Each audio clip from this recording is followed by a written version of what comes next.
This is Undaunted.Life, a man's podcast. I'm your host, Kyle Thompson. Let's get into it. King, welcome to the studio. Hey, hey, you've been here for a while because you got here before the sun came up because for whatever reason you decided it would be a good idea to come work out. Absolutely. I think it was your idea, actually. It was my idea. Okay, Yeah. so what'd you do that for? And do you regret it? Yeah, I don't regret it at all. We just had a great time. The reason I wanted to work out is because I'm just trying to get my body back in shape anyway. And the best thing for me to do is to do things that suck. And that's how you kind of maneuver through life. We have to go ahead and embrace the suck. That's why I drink black coffee every morning, because I hate it. I drink black coffee to remind me that the grind is bitter. You can't dilute the purpose. So we just have to keep moving and keep pushing. But definitely doing things that you hate to start the day. It'll set the tone for the rest of the day. Well, so when people are so like anxious to get after it, like it kind of challenges me because whenever I lift in the garage, I'm just by myself. And so it's mainly just power lift stuff. So it's like deadlift and squat and bench and stuff like that. But then I've got other little devices around and other little torture devices. I got, the Airdyne bike and all that, but I busted out the tire for you this morning. Yeah. And so we ended up as a team flipping that tire for about a third of a mile or a quarter of a mile or something like that. And so that's not like a normal everyday workout. So we flipped the tire 5 times and then we do 10. We got to go back to the warm-up. Okay, the warm-up, yeah. So the warm-up, because if I just told you, hey, as a warm-up, just do like 100 air squats, 100 push-ups, that's really not that big a deal. Right. But you do a pyramid. And so you go 1 push-up, 1 squat, 2 push-ups, 2 squats, 3 push-ups, 3 squats. You go all the way up to 10, and then you work your way down. Right. 10, 9, 8, all the way back down. And so it's only 100, but whenever you're doing 7, and then 8, and then 9, and then you're like, oh shoot, I got to come back down. When you come back down, when you get to 5, 4, 3, you start like really going through. But that was the warm up. It was the fun part, but it was still tough. Like going down, but going down was way better than going up. Trust me. Yeah, it wasn't a whole lot of fun, but that's not why we work out, to have fun. But so then for the actual workout. We take the tire out there, and the tire is about 4 feet tall. I forget how I got the weight on it before, but I forgot it. So it's a good size tractor tire, and so it's like, okay, one guy's going to flip it for 5 while the other guy's doing push-ups, right? So one guy's flipping the tire for 5, and then the other guy's doing 10 push-ups, and then we switch.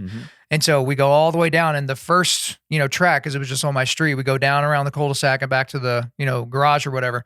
It's uphill the whole way up. And then so you get a little bit of, effort, less effort on the back end because it's going downhill. But right. Yeah, and then we did a little bit of abs and, kind of moved on from there. So you were doing good at the beginning. You did real good at the end. But it was that middle part of the tire I like flip. abs. I love doing abs. It's like one of my favorite things to do. Just got to get the endurance back up. So yeah. But yeah, I kind of started, I was working out probably about 9 months straight, before April. So back in April, my mom's dad and my dad's dad both died on the same day.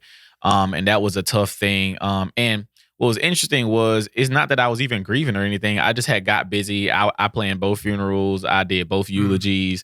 My mom and dad were out of it. Like they weren't coherent enough to even try and prepare those things. And, they both, were the main child of both. So I ended up doing both of those, and I was fine for the most part. I didn't really feel like sad or anything because I'm just used to, hey, things happen. It's the circle of life. It is what it is. We were prepared for my mom's dad because, this is the whole situation. So my dad called me and said that his dad was on life support. And I'm like, okay. And he was like, they're talking about pulling the plug. I'm like, whoa, like, okay. And my dad wasn't able to go to Miami where he was. So I ended up flying to Miami like that next morning and going to see him. And he was on life support already, but they had removed him just before I got there. But he was like, he was still breathing. He was holding on.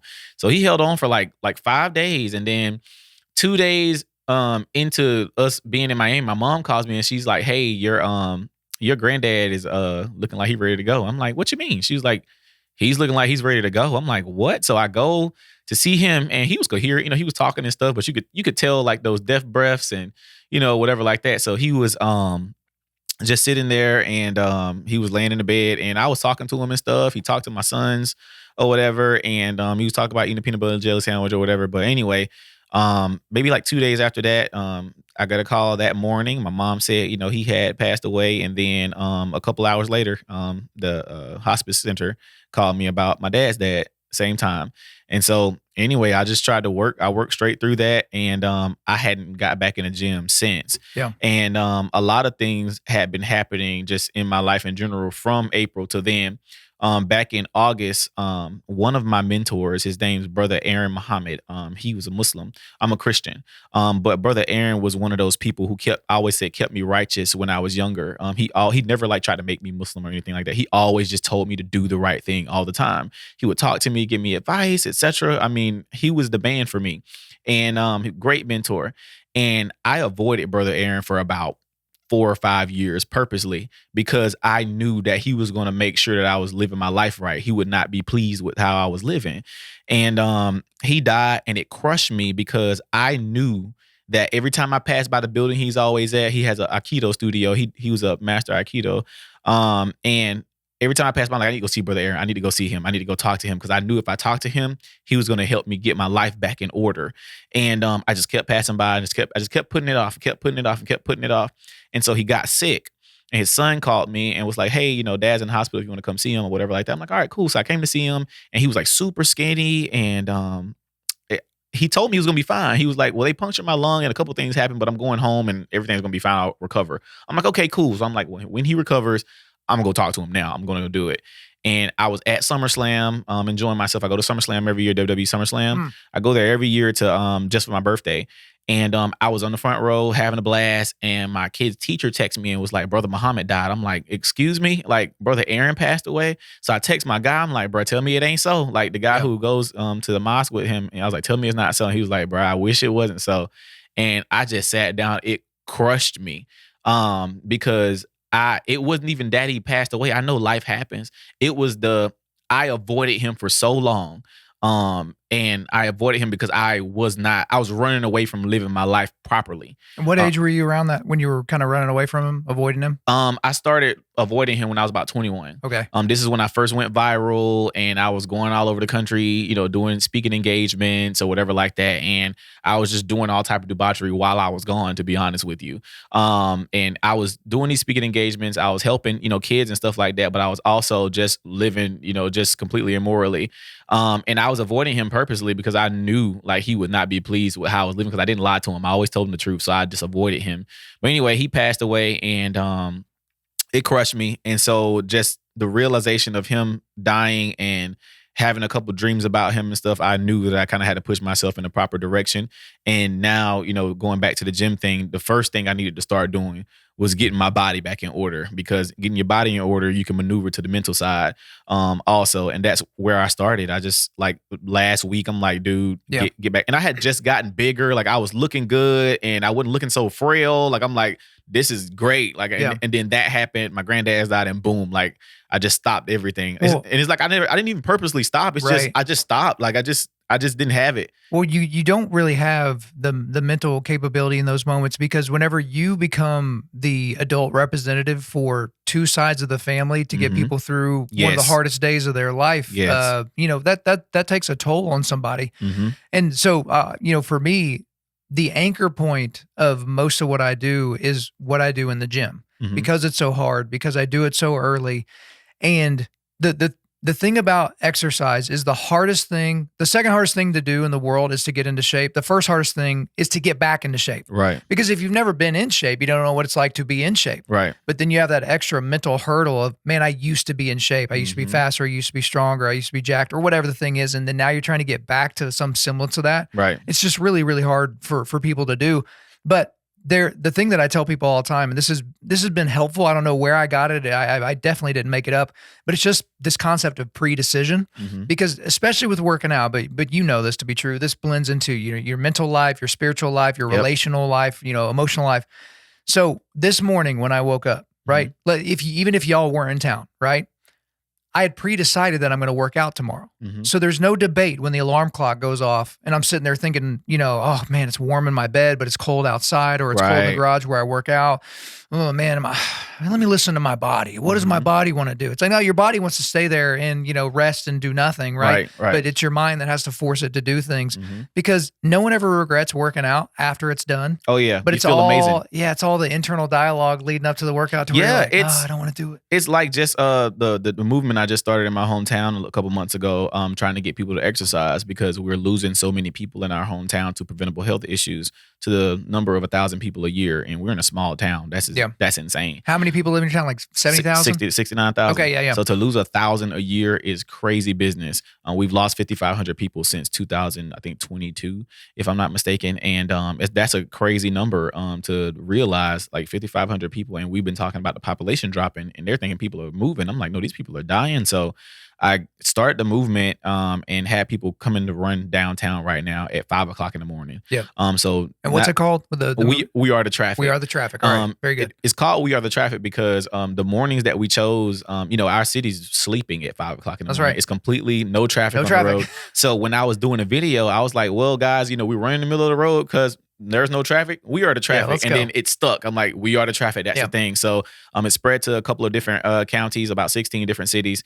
And they are all working out in the same name, like just all in just camaraderie. And just to see people, just to be honest, like morbidly obese who've never worked out before. I mean, people have come out there like, listen, I've never worked out in my life, but this has changed my life. We've truly helped people change their lives through this movement. People have lost so much weight. I've seen people who started out big and they are slimming down. We even started the Biggest Loser challenge with it, where whoever loses the most weight, they win money. Like we're encouraging people like, no, you gotta do this thing and keep it up. So when it started getting cold, I reached out to our mall and I'm like, hey guys, can we come here and work out because it's starting to get cold? People are starting to dwindle. That's right. Can we move to the mall? And they opened up for us. We can't run in there. We can walk. So we have exercise stations and we have people power walking or whatever, but keeping people, active and just utilizing like the fact that people believe in me in my hometown to get them to exercise, because our town definitely needs that. And that's the whole thing. People say it's like, it's always the getting up and getting here part at 5 o'clock in the morning. But as soon as they're done, they like, man, I go attack so much stuff during the day. That's right.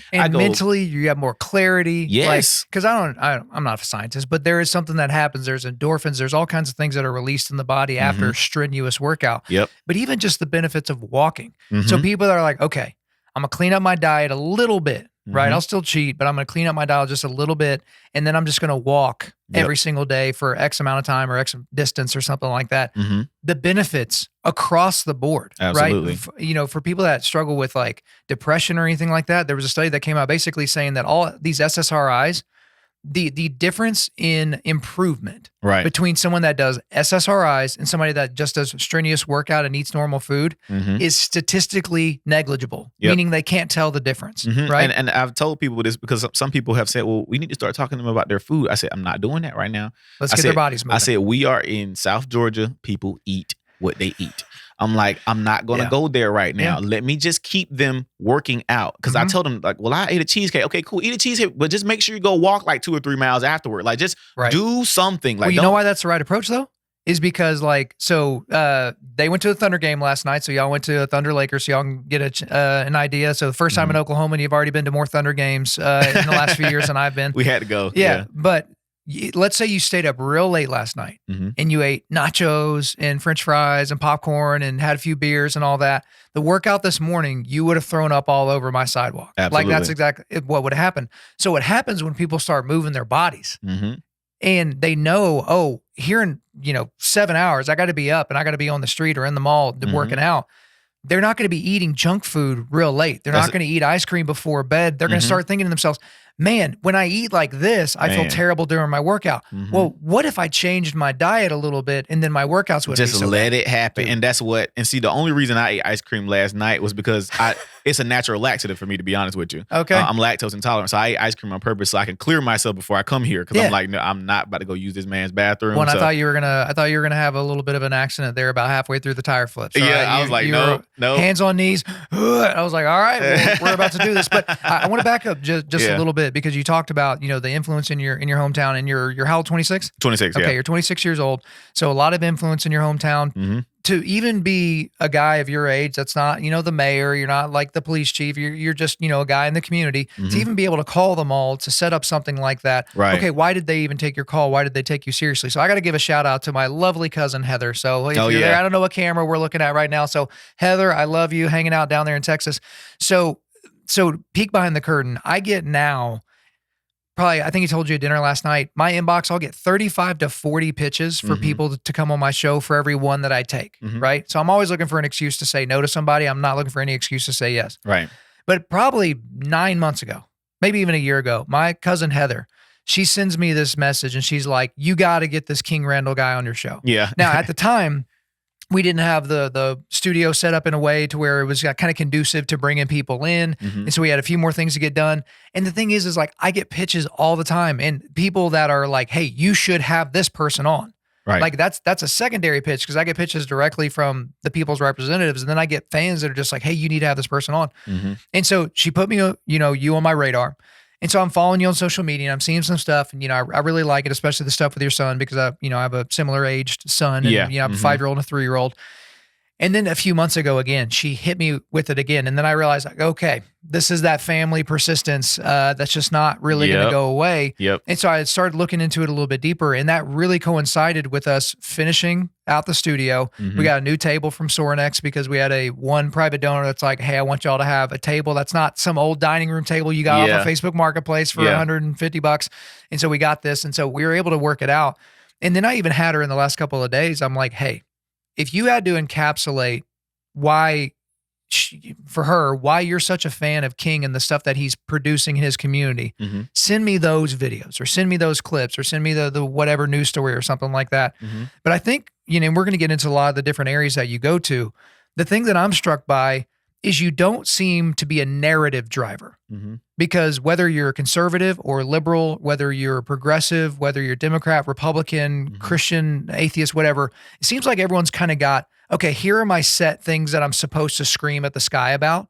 And also if you have certain immutable characteristics, like where you were born, you can't control that. The level of melanin in your skin, you can't control that. Like, the parents you were given, you can't control that. That somehow we're entitled to be able to complain about this, or this. You seem to have an overcomer's mindset that is not really seen a whole lot in people that are your age, especially people that, had a public kind of facing personality early in their 20s. And so I guess for you, we're going to get into all the detail, but how is it that you even came to this place? Like, can you point to something like, hey, God put me in a place to where I have this kind of influence? Is it, how you were raised? Because I think last night at dinner, you were talking about your mom and your stepdad. So like, what even gets you to the point where you're 21 years old and you're just looking at the world maybe differently than some of the people that are around you? Oh man, that's a loaded question. Yeah, it was meant to be. For me, this is regular. I tell people all the time, especially Christians, I don't think you guys believe in the God that you say you believe in, because what I'm doing shouldn't be like, oh my God, be radical. It shouldn't be radical. I'm like, everybody should be able to do this, but that's what I want to show people. Like, because for example, like right now, people are like having meetings around the hometown and whatever because they think I'm running for mayor or something like that, and I'm like, I'm not running for anything. I am a private citizen that wants to show other private citizens what you're capable of. Or people's like, oh, he must have some ulterior motive or this and that. I'm like, I cannot make Albany any worse than it already is. There's nothing that I could do to it. There's nothing I can do myself to make Albany a bad place, or because, I've been to a couple of conservative events, but they won't say anything about the Democrat events I've been to or whatever. Like I participate with whoever sits, at a table with me. Yeah. That's important, especially if the politician is actually in office, or people get mad because I went and met with Governor Kemp of Georgia. I'm like, I'm sorry, but he's the governor. Like, are you supposed to say no? Right. And he works for me, so it is what it is. I'm going to go, meet with these people or whatever. So I don't care what party they're affiliated with. And that's where we've lost ourselves. I told somebody before, I've sat on both sides of the aisle. I've been to both types of events. I've talked to both types of politicians. I think both sides are full of it, so, and again, they hate when you say that, but I'm still going to go. If they invite me somewhere, I'm going to go talk to them. If they want to, they want to meet with me, I'm going to meet with them. And that should be okay. We are not in a position in Albany to be running around talking about parties all day and night or whatever. Like everybody's like, oh yeah, we turned Albany blue. Yeah, but go look outside. Albany's been blue forever. Go look outside. It doesn't matter what party we're in. We've had conservative people in office. We have Democrat people in office. Barack Obama's been president. Trump's been president. Biden's been president. Everybody's been president. New state senators, new state representatives. Albany has looked the same the entire time. We have a mixture of conservatives on our commission. We have Democrats on the commission. Albany has looked the same. The people that are walking around our hometown selling the whole party thing are the people that's holding our town down, I don't sell party. I sell let's do it for ourselves. Let's still vote, but let me show you what we can do. We have been duped into believing that all we need to do is believe in politicians and everything will change. Absolutely not. Voting is important. Voting is something that men have had to die for to give us even the right to have the ability to do that. Elections have consequences, right? Right. But my buddy John Cooper probably had the best apologetic for this. He goes, so because we're both more conservative, certainly more conservative, and he's like, look, the Republican Party is going to take us to hell too. It's just going to go a little slower. Yeah. Right. We're not going to kill millions of babies along the way that are existing in their mother's wombs, and so it's an apologetic of personal responsibility and personal fortitude, because you're right. You know what hasn't changed whenever Democrats change or in office, or you've got a Republican mayor or you got a Republican president, the citizenry of Albany has not changed. Has not changed. And it's not just the people, it's the mindset. It's the mindset. And so when one person has a particular mindset, because you get this, a mindset is like a disease and it can infect people. Yes. And if it's a terrible, awful victimhood mindset, it's going to infect people. But like someone like you with what's going on in your town, you're like, no, we're going to think about this differently. Like I told you last night, Jeff Elbert, who was on this show, it was the Shady 580. That was where we were from, Lawton, Oklahoma. And, no one liked being from there, but then you were also proud at the same time. Don't talk about my hometown. Right. But then, now he's like, no, this is the great 580. This is where we live. And so it's like, if you're going to live in a house, why are you going to destroy it and then lay down at night and try to sleep there peacefully? Exactly. And so it's like you're trying to infect them with good. You know what I mean? And that's what the whole goal is. Like, and don't get me wrong, we have like these groups online, for Albany. I think most cities may have them, but there are groups online that are just dedicated to find everything bad. Sure. Like they got to pick apart every chief. They got to pick apart all the teachers. They got to pick up what the superintendent did. Nothing else better to do. If he stole a lollipop in 7th grade, they want to expose it all. And so we follow all these pages. And while some of the stuff is, information we do need to know, don't get me wrong, some of it is good information, but we also don't have a counter to that. Like we don't have anybody countering that and say, okay, but this is all the positive things going on too. There are more positive things than all the negative things that they're sharing. And so that's where I come in. And that's truthfully, I've kind of been the only person really trying to do that. I've kind of been holding the city's positive image on my back. Like, no, we have all this great stuff going on in our hometown. Yes, there are bad things just like anywhere else, but stop with this whole thing. Like you're afraid to go outside in Albany. Stop it. I've been in Albany my whole life. I hadn't had nothing crazy happen to me or whatever like that. I'm not afraid to go to the projects. If just like our police chief has said, most of the crime is domestic, and people hate when he says that, but it's domestic, meaning if you are in those circles, you are going to get hurt. If you are not in those circles, every blue moon you may have a stray bullet or something like that, but you are not in the line of fire just going outside every day. They are trying to aim and shoot people that are, pissing them off or slept with their girlfriend or whatever like that.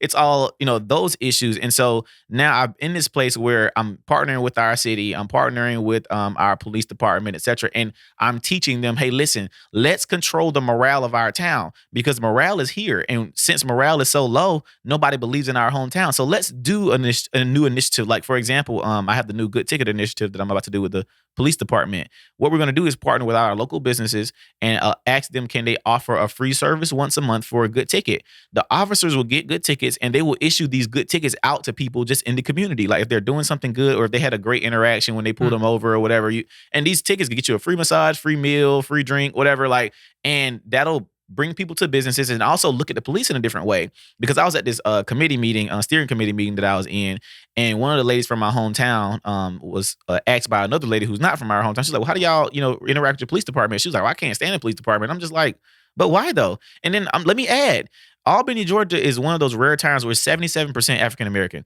So almost our whole police force is black. Like almost everybody's black. We got a few white officers. The chief is black. The deputy chief is black. Like everybody's black or whatever. So we're not dealing with the whole racism thing issue, with the Albany Police Department. And on top of that, what interactions are you having with the police for you to hate them? Because I don't interact with them. I don't do anything. So what exactly, is the issue? So I told the chief, let's try this initiative to where we could push out, some positivity and through the police department and get people to look at our police in a different way, because we are seeing the police from the lens of how everybody else is seeing their police around the country. This is not our story in our hometown. Or the new initiative that I'm about to do with our city of Albany is we're about to start showcasing the unsung heroes of our town. Like, so we're about to go do a story with a street sweeper that's out like 5 o'clock in the morning and sweeping streets. We're going to do something with the telecom people who install fiber optic internet. We're going to do something. We're trying to do something with the fire department, and just let people see the regular people that do these jobs every day, or people that you didn't even know exist. So when you see Miss Gloria sweeping the street at 5 o'clock in the morning, it may give you a sense of pride. Like, oh, I didn't know that somebody was cleaning the streets early in the morning. So maybe I want to stop dropping paper off, on the ground. It's little small things that'll help people start to believe in their city again. Like I told them, there's thousands of positive things happening. We got this group in Albany called Sleep in Heavenly Peace. They build beds for kids, that don't have them. People can sign up to get a bed, and they build the beds from like wood, like real beds, and they deliver those beds to those kids. Or we have Helping Mamas in Albany, where they're a nonprofit that helps moms, because for those who keep their children or whatever like that, they make sure that their moms have everything that they need: car seats, Pampers, whatever. Churches who are doing, great giveaways. And I'm not talking about just like giving away Thanksgiving turkeys, but like actually helping people, or other programming that people are doing in Albany that people don't know about. And so I've been using my platform to share what it is these people are doing, and people are starting to believe. And that's what you have to do. You have to bring the good press, because if you don't tell your story, somebody else will. And that's truly my only goal. I just want people to believe in Albany again. That is the sole goal for right now. I just want people to believe in our city as much as I do. Hey guys, real quick. I know a lot of you train for very specific things. So maybe you've got a mud race coming up, a mountain hunt, a 5K, or maybe you just want to keep up with your kids, or you just don't want to let the old man in. But for a lot of you guys, whether you're working out at the Globo gym or even in your garage gym, you get there and you just don't know exactly what to do. And so you just kind of settle for the same old workout routine, maybe some bench press, bicep curls, a walk on the treadmill, and you're not really getting the most out of your workout plan. And I want you guys to stop wasting time at the gym. No more settling. It's time for you guys to get a guide to help you reach your fitness goals. And that's why I want to remind you about my good friends at Mountain Tough. Mountain Tough is a fitness and mental toughness app developed by military special operators and mountain hunters that's becoming a global movement for building mentally tough athletes on and off the mountain. Mountain Tough is a native app ready to be downloaded on all platforms, so that includes iPhone, Android, Apple TV, Roku, and there's more. Once you sign up and download the app or access the website, you immediately have access to hundreds of exercise programs and literally thousands of workout videos. Thousands. So that includes structured hybrid strength and endurance programs, daily workouts, the full exercise library, mental toughness training, the Mountain Tough community, and accountability. And you can use it all on the go, online or offline, no matter where you decide to train. So if you're just getting started, that's great. They have programs for beginners. If you have minimal or no gear where you train, that's not a factor. They have minimal gear and body weight programs. And guys, if you're wanting to get into or maintain elite level fitness, they've got you covered with programs for top tier athletes too.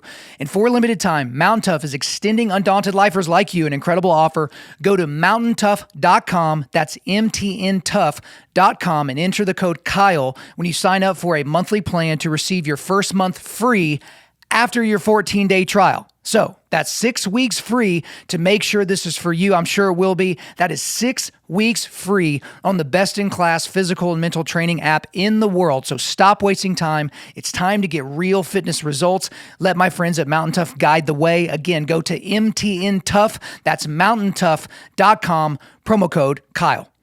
Well, people, King, they believe in a narrative. We've already talked about narratives and narrative pushers.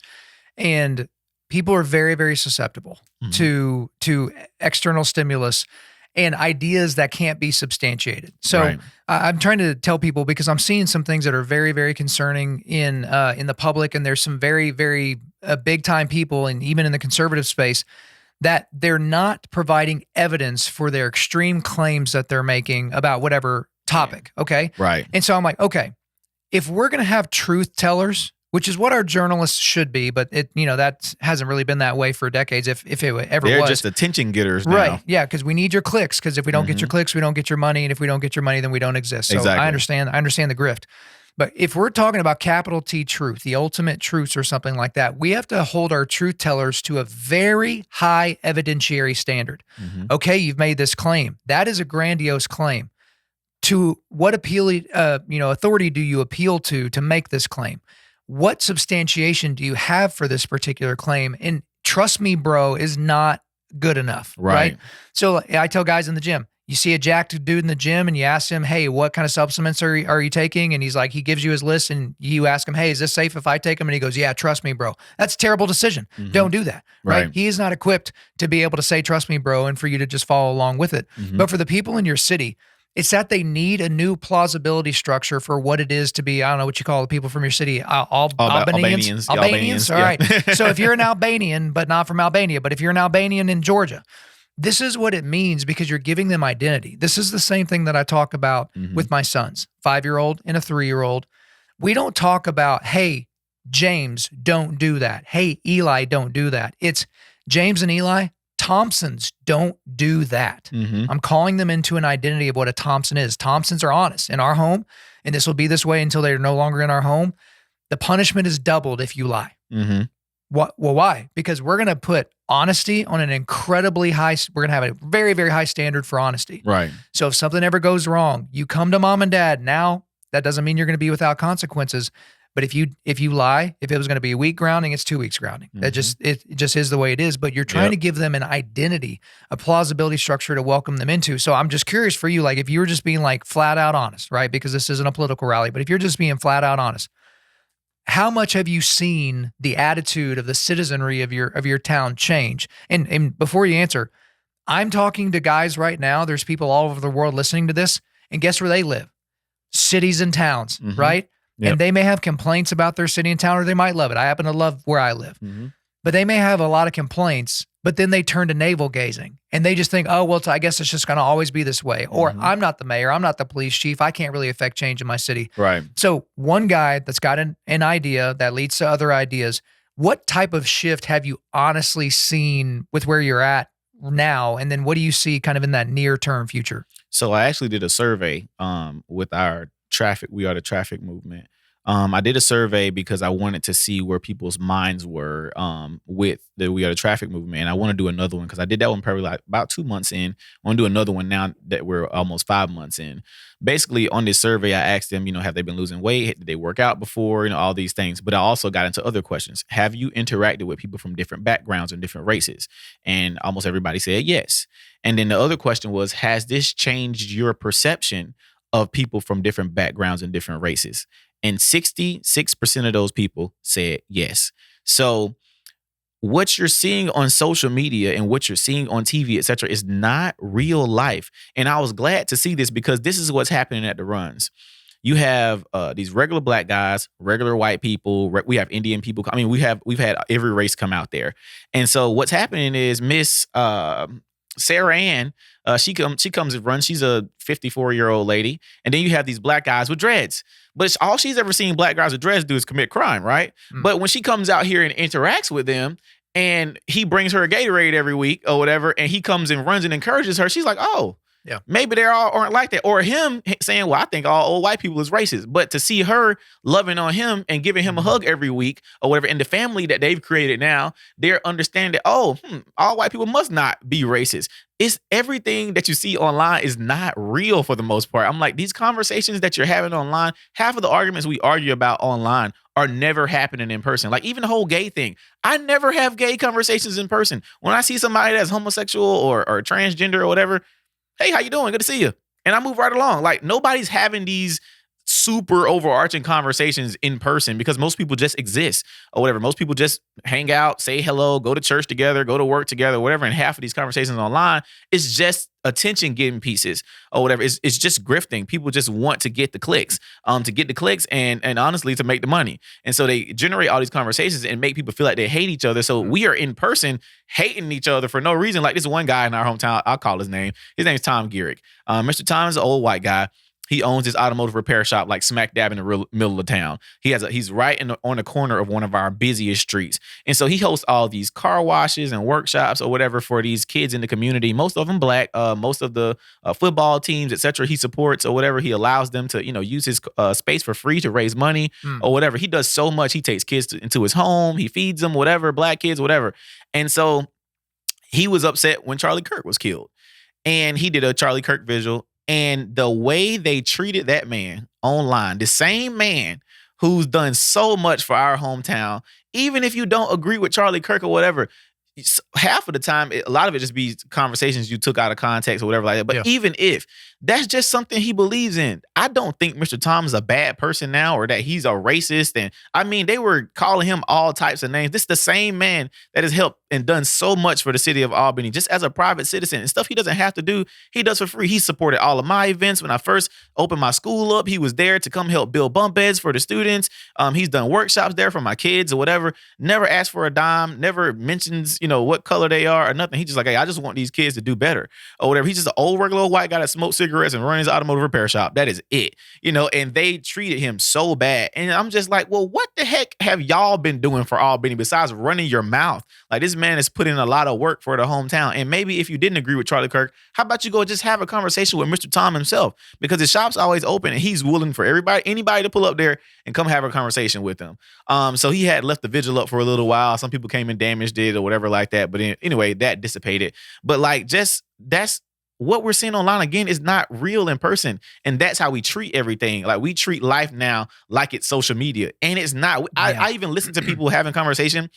All of their phrases come from social media. Everything they say is coming from social media. The conversation they're having is from social media. I'm like, hey, let's have a real in-person, like real life conversation. Right. Well, I even tell people sometimes, like, go touch some grass. Yes, go outside. Your thumbs are tired. The rest of your body is not. Like, and so I was even talking to a buddy of mine. He, was kind of a pretty chill guy. He goes, man, I scrolled Twitter. I just doom scrolled for like 30 minutes. And now I feel like we're about to go to war and we got to do this. Okay. Now you have to understand that there are interested parties that want to get you, activated in a particular direction. What is the best way to get someone activated? It's not positivity, it's outrage, right? Absolutely. It's negativity. But I look at it as well. There's the anecdotal experiences. And so one of the best compliments you could get from somebody, and so I know some pastors that do this really well, where they will interact with somebody that, identifies as, as gay or identifies as transgender or something like that. And these people feel loved and not condemned, because it's not up to the Christian to condemn the person. It's their sin that condemns them, because they are a wretched, black-hearted sinner that needs to be covered by the blood of Jesus. Right. But in that moment, it's kind of the same thing. When I was younger, I had a guy who, two of his best friends growing up ended up, going the way of being homosexual and living that lifestyle, and they were going to be getting married, even though gay marriage is not really a thing, because marriage has a definition and God gets to make that definition. You had this guy going, man, my two best friends are going to be getting married. They're definitely going to ask me to be in their wedding. What do I do? And dude, I'm like your age at this time, and he's asking me this question. And the first thing that came to mind, it was just, Holy Spirit was basically like, you can't go to a ceremony that celebrates something that God calls an abomination. However, the very first home that they should be welcomed into after their non-wedding, non-honeymoon is yours. And you should love on them, and you should feed them, and you should conversate with them and have a good time and play games. And so, but there are lines that have to be drawn. But you and I talked about this at dinner last night. I feel like so many people forget what it was like to be in sixth grade. Right? Because I saw my sixth grade class picture from Crosby Park Elementary in Lawton, Oklahoma. And there's 20 of us in class, probably 8 white kids, 5 black kids, couple of Asian kids, couple of Native American kids, couple kids that we didn't really, know what they were.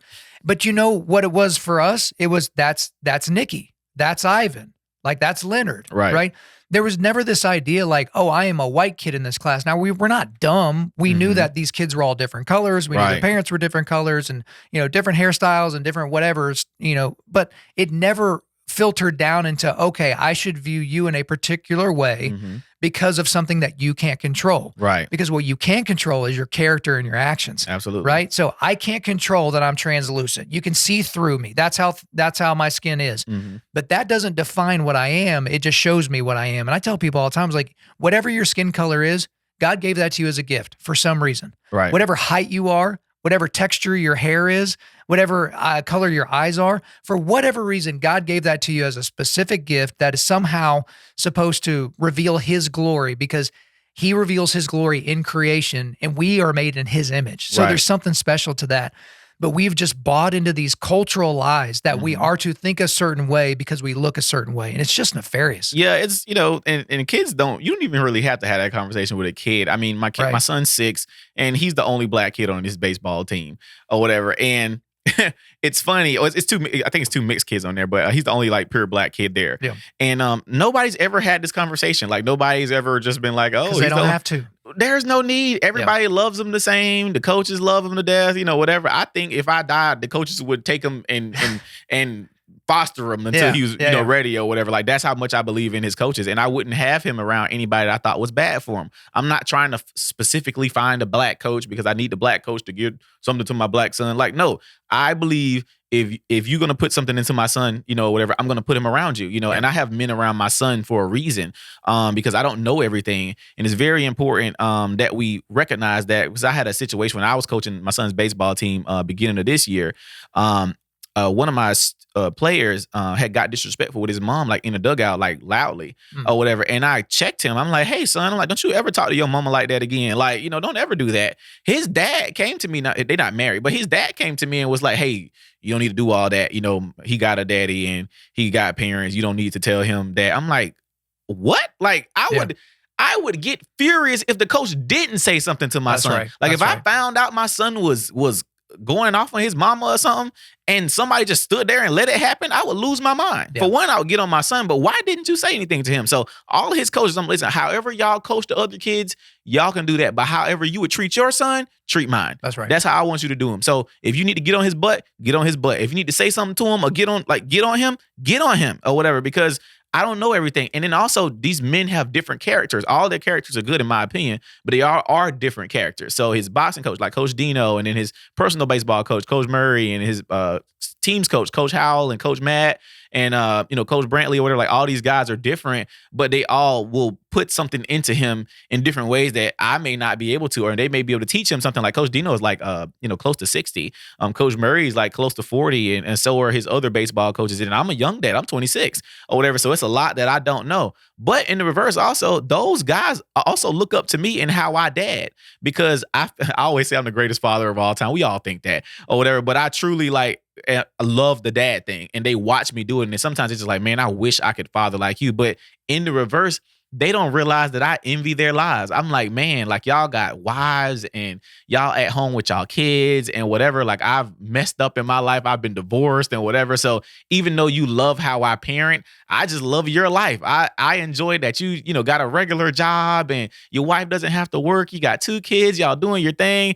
I didn't make the right decisions to be able to live that life or whatever. As much as I tried to avoid like being like my dad or like being the typical black dude with baby moms and stuff, I did my best to avoid it. But decisions I made, I missed out on that. So I also am like, okay, I'm not the perfect dad. I'm not the perfect dad on that end. I think I'm great, with training them and great with teaching them, moral principles or whatever like that. But to show them family and stuff, I haven't given them yet or whatever. And I got to do that soon because, right now they're 6 and 4. They're not understanding the family dynamic yet. But as they get older, they're going to need to see a family. And so that's, something that I was like, man, I got to start working on that. I got to figure that out, within myself. And that's what I've said, like, again, those guys, like, love me and they look up to me, and they was almost like fans before they were out obviously interacting with me every day because they have my son and I'm always with them.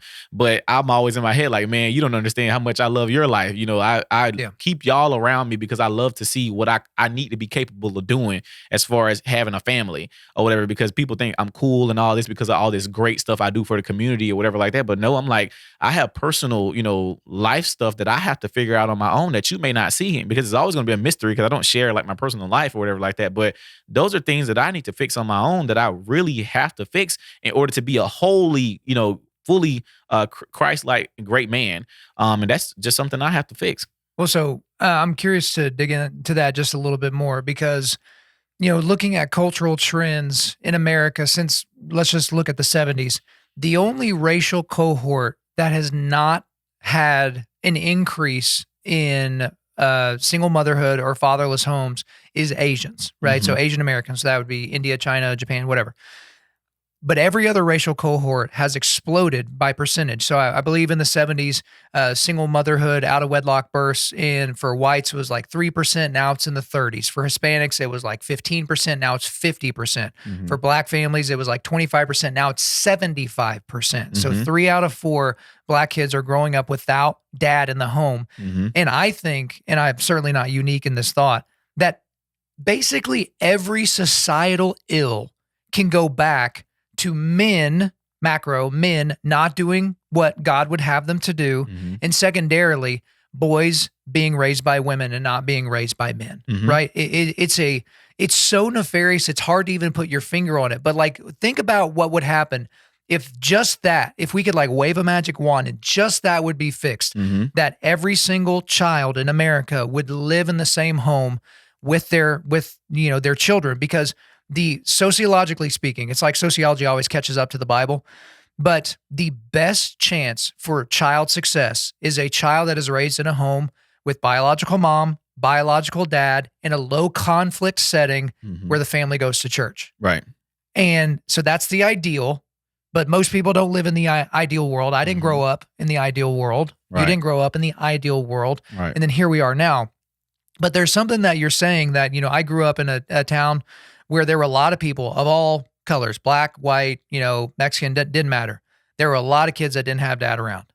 And the dads didn't give a what. They didn't care, right? They were totally okay with siring children, but not fathering them. And so here you are, you find yourself in a kind of unique spot, because I hate talking in terms of communities, the gay community, this community. But if you want to talk about it that way, in the black community, there are a lot of men that are okay with siring children, but not fathering them.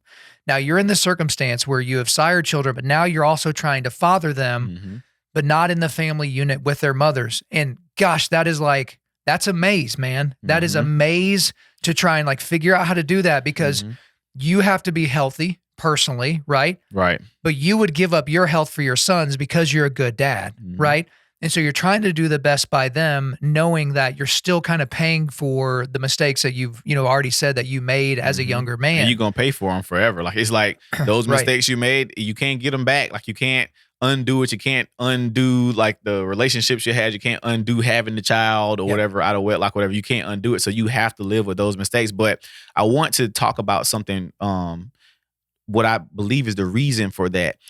Society has moved us into believing that the way we are right now as men is supposed to be normal. Like, us wanting multiple different women and, having a lot of sex and this and that or whatever, like not being able to control our urges and whatever. We've been made to think that that is how we're supposed to live, to the point where we're trying to tell our spouses, like, listen, you're just going to have to, I'm going to have a woman or two here on the side and I'm going to be this way. You're just going to have to suck it up and eat it. Like, I'm going to be a man. I'm going to take care of you still. I'm not going nowhere, but I'm still going to have somebody here and there or whatever like that. Like, they've made us think like that's how we're supposed to live. Like, you just have to, maneuver and teach all of them the different way and train all of them to understand how you're going to be and this and that or whatever like that, versus we're not supposed to do that. Like, we don't even realize how addicted to sex we actually are. And I'm telling people it's an actual addiction because it's just like crack. I didn't realize it was true addiction until I actually tried to stop. Like, I'm like, okay, I got to stop this. Like, this is becoming too much. I'm going to lose everything I got. I'm going to lose my kids. I'm going to lose like what I'm doing if I keep trying to go around and have sex with every woman I could think of or whatever. And when I tried to stop, I didn't realize how regular it had become, in my life, like how almost reliant I was on it, to the point where I was realizing like I'm looking at every woman I see, like just kind of sexualizing them. And I was like, oh snap, like what? Like, this is what I've been doing for years. Like, just looking at a woman like, ooh, I can look at what I bet she can do this or do that or whatever. Like, imagining her immediately, like, soon as I see her or whatever. And I'm just like, man, this is sick. Like, and even just like conversations we had with our guys, like, man, that girl there, or sending each other videos of girls or whatever like that. And also, I've said it's, very predatory because, they know how men are in 2025 and how they've made us to believe that that's normal. And so now they're monetizing it. Like, girls are like, oh yeah, they got men, like, we buying OnlyFans and we watching the twerk videos all day. I mean, Twitter got straight porn on it, whatever. Like, you just go watch. I mean, and you get stuck on that stuff. So I had like made a thing. I'm like, listen, I'm through with all. I'm not even masturbating. Like, I'm just like, nah, we're just gonna go straight abstinent. I don't want to talk to nobody. I deleted all the apps off my phone. And like, it's been so much peace. And I didn't even realize how much peace it was. So I realized I wasn't juggling like a whole bunch of attitudes and a whole bunch of women and juggling, trying to make sure this person don't find out about that person and this person don't find this out and trying to hide going on a trip with this person and go like, this is how, we were living, especially like for a man with access. And I come to understand the scripture about the camel going through the eye of a needle, and the rich guy not being able to make it to heaven or whatever like that. And I understood that because it takes a different type of man to have such access to be able to do all the things that are debauchery and not do it, and to control those lusts.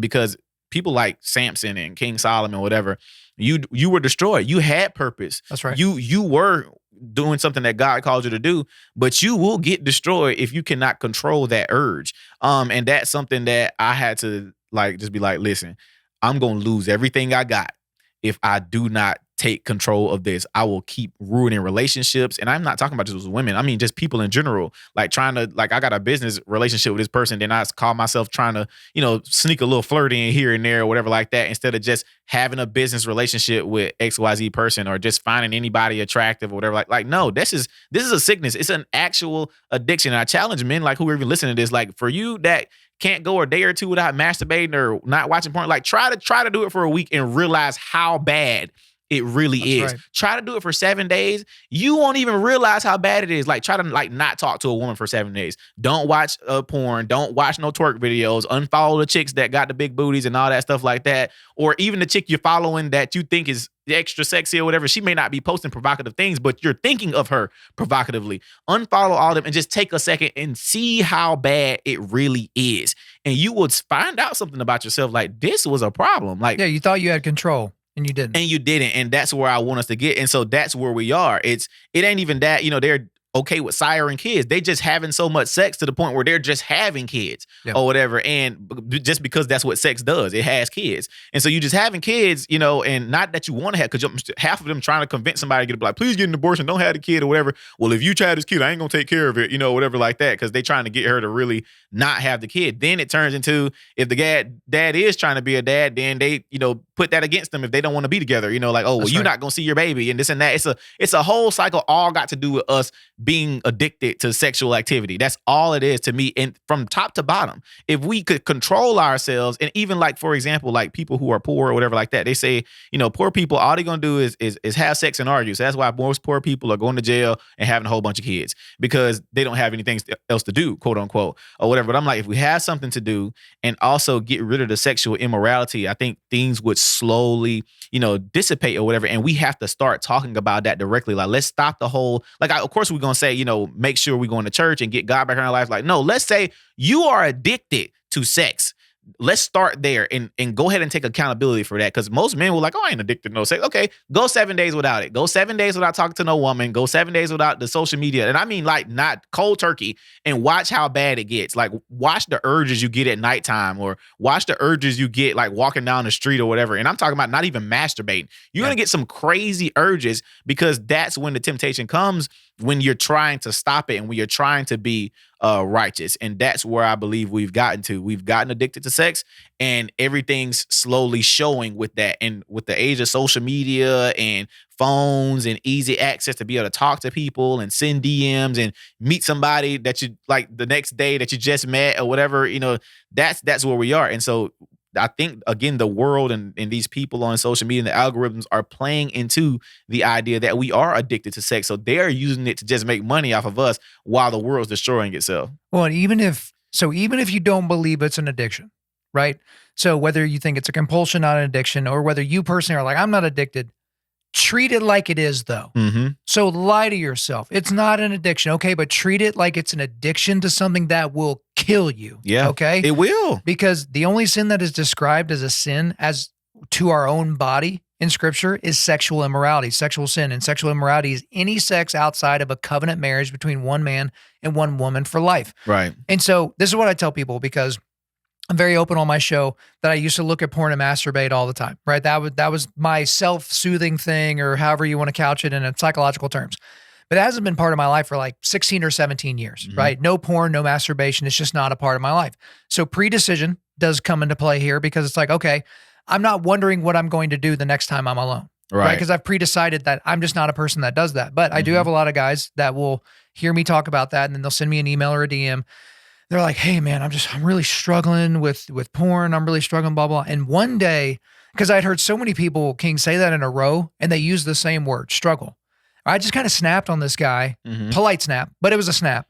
I was like, dude, if you had struggled more, you'd have more success by now. Yep. You would have more victory because you know what it takes to overcome struggle. Yep. Right. So if you want to be in shape, if you want to have a strong body, if you want to have good cardio, what does that take? Struggle. You have to struggle through those workouts when you don't want to do it, when you're a little sore, when you're a little bit, pissed off or whatever the thing is, you have to struggle. And so I remember when I was first trying to get a handle on this, porn thing, trying to figure out how to not do it. And because it can't just be like white knuckle discipline, like I'm not going to do it. I go to this group and it's one of those men's groups that I now hate with a burning passion. You walk in the room, you don't know anybody. And they say, hey, great to meet you. Here's your name tag. Write your name on it. You're going to be at table 7. Go sit down with a bunch of strangers. Just start pouring your heart out. All right. See you later. Okay. Terrible way of doing men's ministry, first of all. But then I sit in this circle and I'm just trying to get the lay of the land or whatever. And so they're doing their recap for their last week.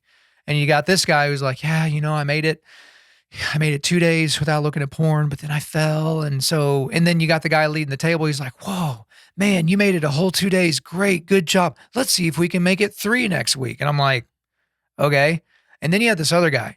You want to talk about crazy. This dude was a pharmacist. Okay. But he liked jumping off and like he was on the apps and he would meet up with girls on like parking lots and have sex and all that. Well, he got some STDs and he passed the STD on to his wife. He knew that, but the wife didn't. Wow. The wife thought she had something else going on, but he's a pharmacist. So he was spiking her food with the medication to clear up her STD, right? That's the level of depravity this guy was with. And we're sitting here at a table and it just seemed like everybody was okay with it.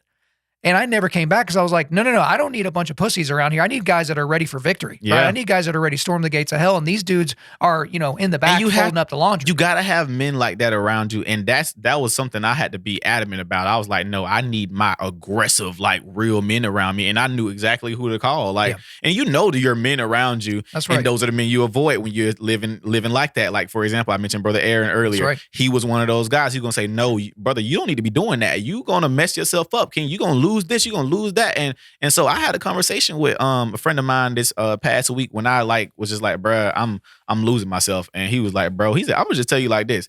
He like, I'm gonna tell you real quick. He was like, you gonna lose everything that you got. He said, not tomorrow. He said, but everything that you're doing, all this stuff you're working on, whatever, all this great grand plans you got, you're gonna lose it. And he's like, as a matter of fact, because I was telling him, I said, man, even I, have watched my son. My son is great at baseball, great baseball player.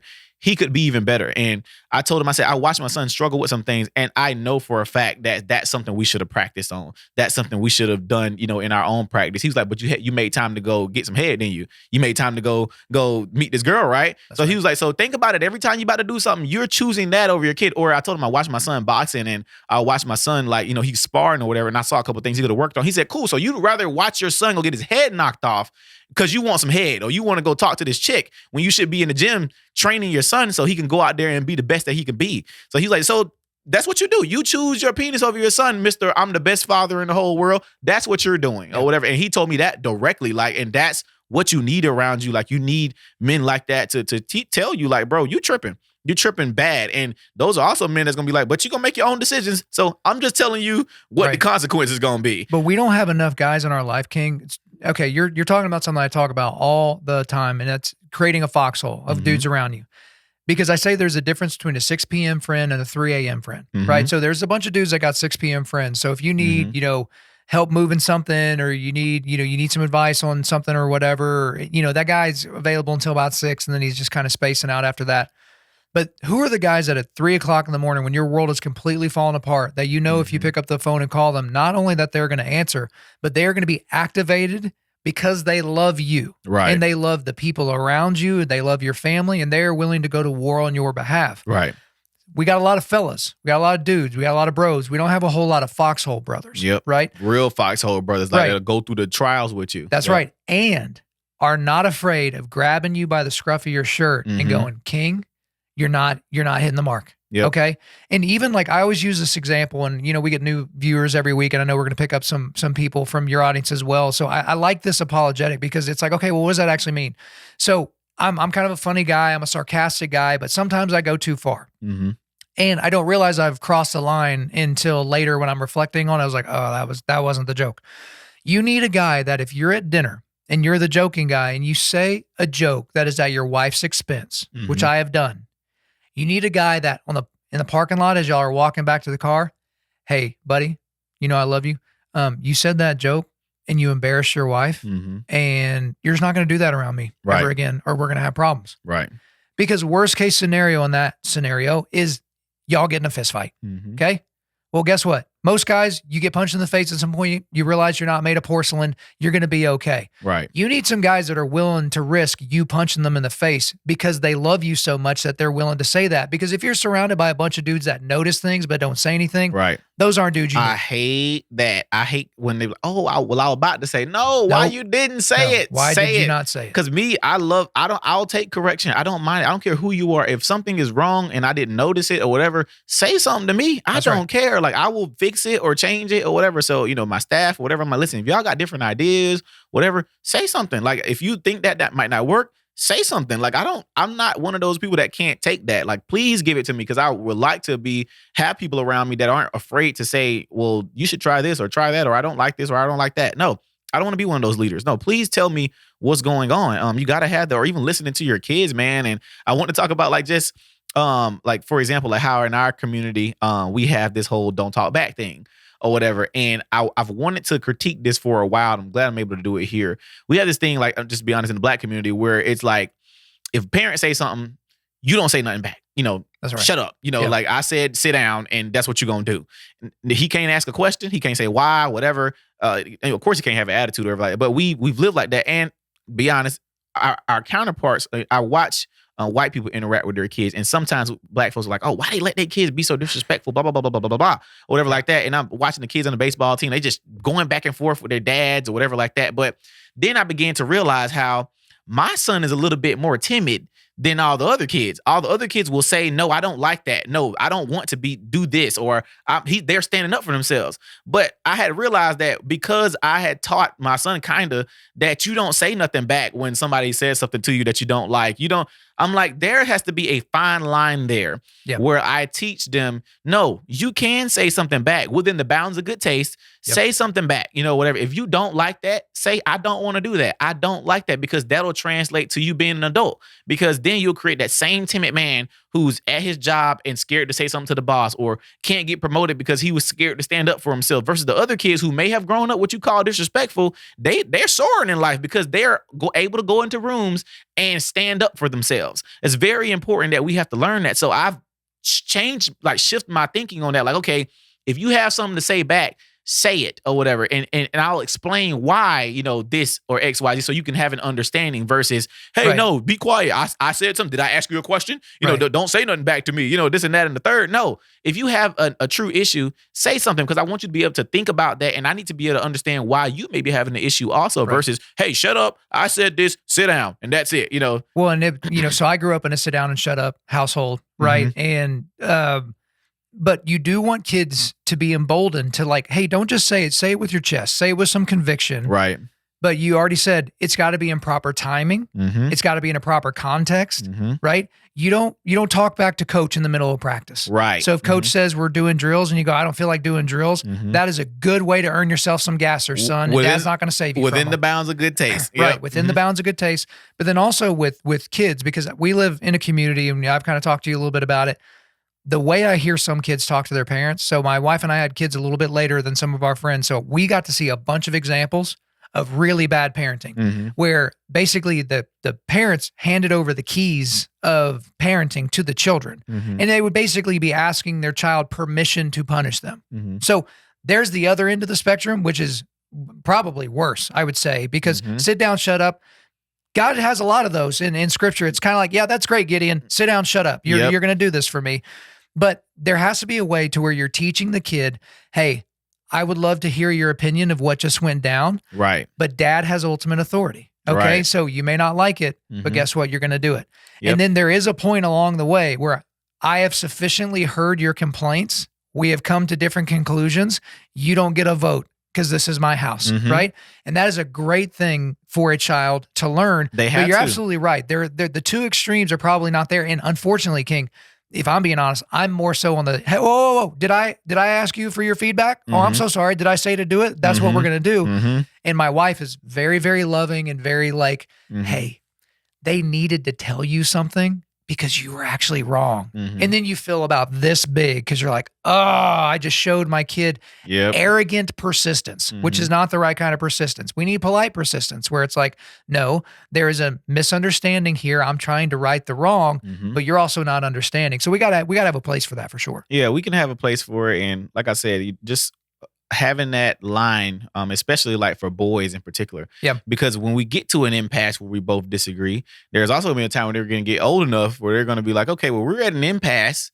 And then there's this line of violence here because every dad and son has the moment, the one. Everybody where you bow up to dad. Everybody knows it. Yep. Everybody remembers the moment. Every dad and every son has had the moment because we have both reached an impasse. We both disagree. So now violence will appear. And that's just is what it is. And it's going to happen. And whoever wins is whose authority gets stick. But of course, that's when the son discovers that, listen, I don't care how tall you are. Don't care how big you are. You don't have grown man strength. No, you do yet. not. And people don't I didn't realize grown man strength was a thing until I started getting older. Like there is just a thing called grown man strength. It's just like a button that clicks by the time you turn like 27, 28 or whatever. Like it's that grown man strength kicks in or whatever. And his kid could be 18 years old doing whatever, but it's just something about that. That was the age I was when I bowed up to dad, who I was physically bigger than and all that. And I was just like, oh no. Afterwards I was like, thank God that didn't go down because old man strength would have kicked in to my detriment. Yes. But that just has to happen. But definitely, allowing them to even experience that too. Like there are some times you might have to do that or whatever. But it's just very important for us to think about also just what our own kids need. Like, for example, my sons are all completely different kids. Yeah. Night and day. They all do different things. They like different things. They act different ways. And so what K2 may need, William might need something completely different because they learn differently. Like, for example, K2 loves school. He loves to draw. He loves to do everything right. Say, yes, ma'am, no, ma'am. He doesn't lie or whatever. William's the opposite. He hates school. He does not like to, he'll lie sometime. He doesn't like certain things. Baby King might want to, he doesn't like to draw. Or Baby King might want to watch TV. He don't want to watch TV. Like William is a complete opposite kid. For him and my younger son, he's just happy to be alive. But William and Baby King are so different. Like, for example, like even with speaking about sports, Baby King, the reason he's good is because he learns very quickly. However, Baby King always only gives 90% because he knows his 90% is just good enough. Good enough. He knows if he does 90%, he's still going to hit a far ball. If I run 90% fast, I'm still going to get there. That's right. But we always are like, man, if you just gave 110, you hit a bomb every time you swing the bat. You'd run super fast. You'd get like, if you just gave 100, or even in boxing, we're like, hey, if you would just please give that last 10%. Put some aggression on your face. Versus in William, we don't have to say anything about effort. William is going to go and give 110% every time, but he doesn't learn as fast as Baby King does. So it's like they're both completely different and the same at the same time. So I have to teach William a different way because I have to focus on true mechanics with William. Like, listen, we'll calm down for a second. Let me show you how to actually swing, or let me show you how to really get the ground ball like properly. Because he's just like, versus Baby King's going to do everything right. Oh, he's going to field it right. He's going to gas pedal. He's going to get his steps in. He's going to throw it right. He's going to swing perfect, but he only going to give 90% with it because he knows it's just good enough. And I'm like, dude. So one time I pissed him off for a game on purpose, goes out there. Bam! Hitting the ball, running fast. He's just angry. I'm like, do you see what you can do if you just turn that thing on, dude? Yep. But it'll come with time. It'll come with time. It's funny because we watched the World Series the other day. That's right. And I don't know what happened to him, but something clicked.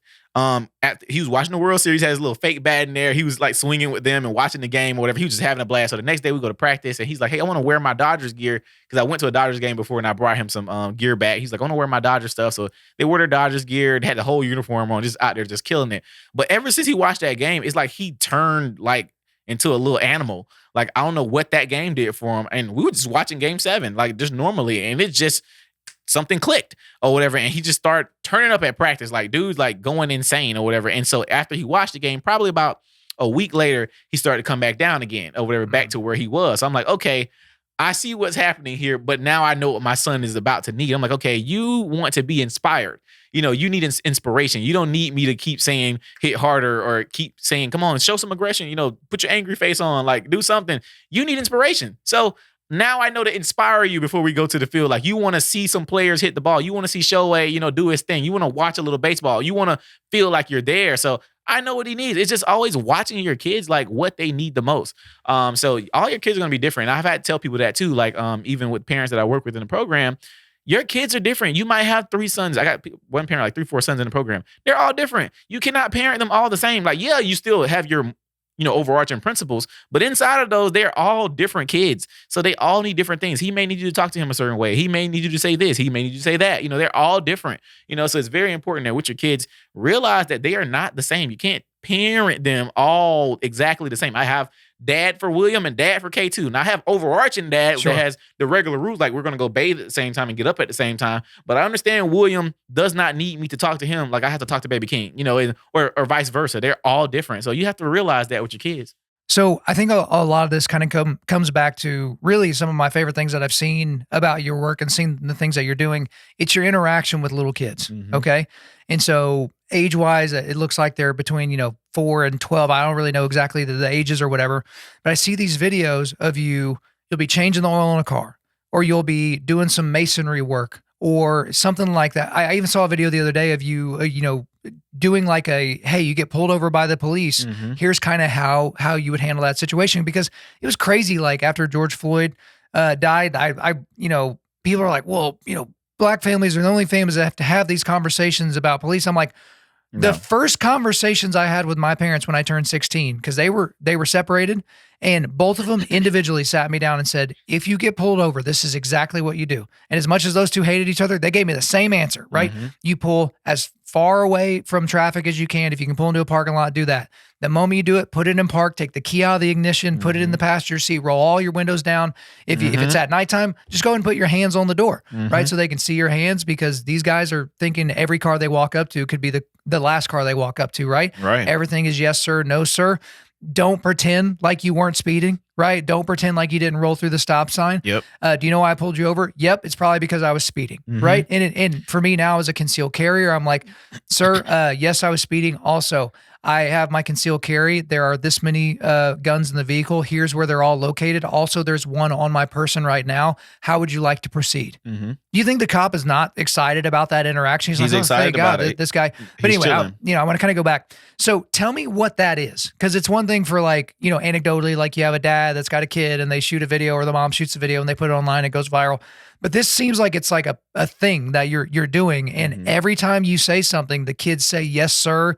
And it's one of the most awesome, like heartwarming things that as I'm scrolling through death and destruction and nonsense on Instagram, I see these videos that they're just so life-giving. So, what is all that?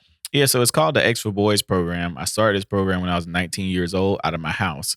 And it was mainly because I grew up learning how to do all these things you see me teaching. Yep. But I thought other kids probably knew. I wasn't outside, so I didn't understand other kids didn't live like I lived. So when I grew up and realized kids couldn't read and realized kids couldn't, work on a car or paint or weld or whatever, I decided I wanted to start teaching these things, teaching kids how to grow cars, not grow cars, but grow food, whatever. And so I started teaching all those things, and that's kind of where it grew to. Right now, the X for Boys program has boys ages 7 through 9. We started out with boys ages 11 to 17. The reason that I changed my age groups is because I feel like, I'm one of those people that will admit, where my faults were. I felt like I wasted a lot of time with kids ages 11 to 17. When I say wasted time, I don't want anybody to misunderstand it. I believe wholeheartedly in the kids that I was working with. But with the kids that I was working with, a lot of them had lost themselves already. And I was trying to get them, kind of catch them while they were falling. Versus for kids that I'm working with now, they haven't fallen or been tainted yet. They're 7 years old. they're just looking for somewhere where it's cool to do the right thing versus, this 15-year-old that's come in, he's already in the game. He's been smoking, drinking, having sex. How do I tell him to stop having sex? How do I tell him to stop, smoking weed? How do I tell him to stop drinking, etc.? And we've been successful with some of them. No, don't get me wrong. We've had many success stories with those older kids, but I realized that the bigger impact that I've had has been with kids who are younger. And what made me come to that realization was we've had kids, like I said, that started at ages 11 to 17. The only way kids could come in that were younger than that is if they had a brother in the program, which is older. And so I realized that my star students from the program, like I just was epiphany, was all the kids who started younger, they are the students now. The kid who's on my mural at the school, Bryson Pitts. Bryson is the star student. He is amazing. And he started the program. He was like 7 or 8 or whatever, but he embodies what everything that I've tried to teach. All his teachers compliment him. He says, yes, ma'am, no, ma'am, yes, sir, no, sir. He walks upright. He does the right thing. He doesn't lie. Like, I mean, he's just a great kid. Or even another kid, Kendarius, his brother was in the program. His brother, bless his heart, he's in college now, but he was always, just one of my kids giving me trouble here and there or whatever, but love him to death. But his younger brother, epitome of the extra boys, because they watched the program as basically babies or whatever, and they grew all the way through the program. And I realized, like, man, that's where the biggest impact is coming from, and that's what I really want. I enjoy working with ages 11 to 17. Don't get me wrong, but I could affect more children and impact more with ages 7 through 9. Yeah. And I also have shifted my perspective too. If a kid does not want to be in our program, I give them 3 times to say that, and okay, mama, this is not where he wants to be. Because what happens is they dilute the lessons and the teaching for the other kids who do want to be there. Because I end up sitting there fussing at them or punishing everybody because they won't stop talking or this and that. No, mama, he said he don't want to be here. I mean, we've tried. We've let him do stuff with us. This ain't the program for him. I'm sorry. It is what it is. And that's where I've gotten. And I've also moved to, like, now the program I have a full staff now. We employ 10 people. And we don't just employ, we employ and give livable wage. Like, we don't pay no $9 an hour, or whatever. No, you get paid really good to come work at the Extra Boys program.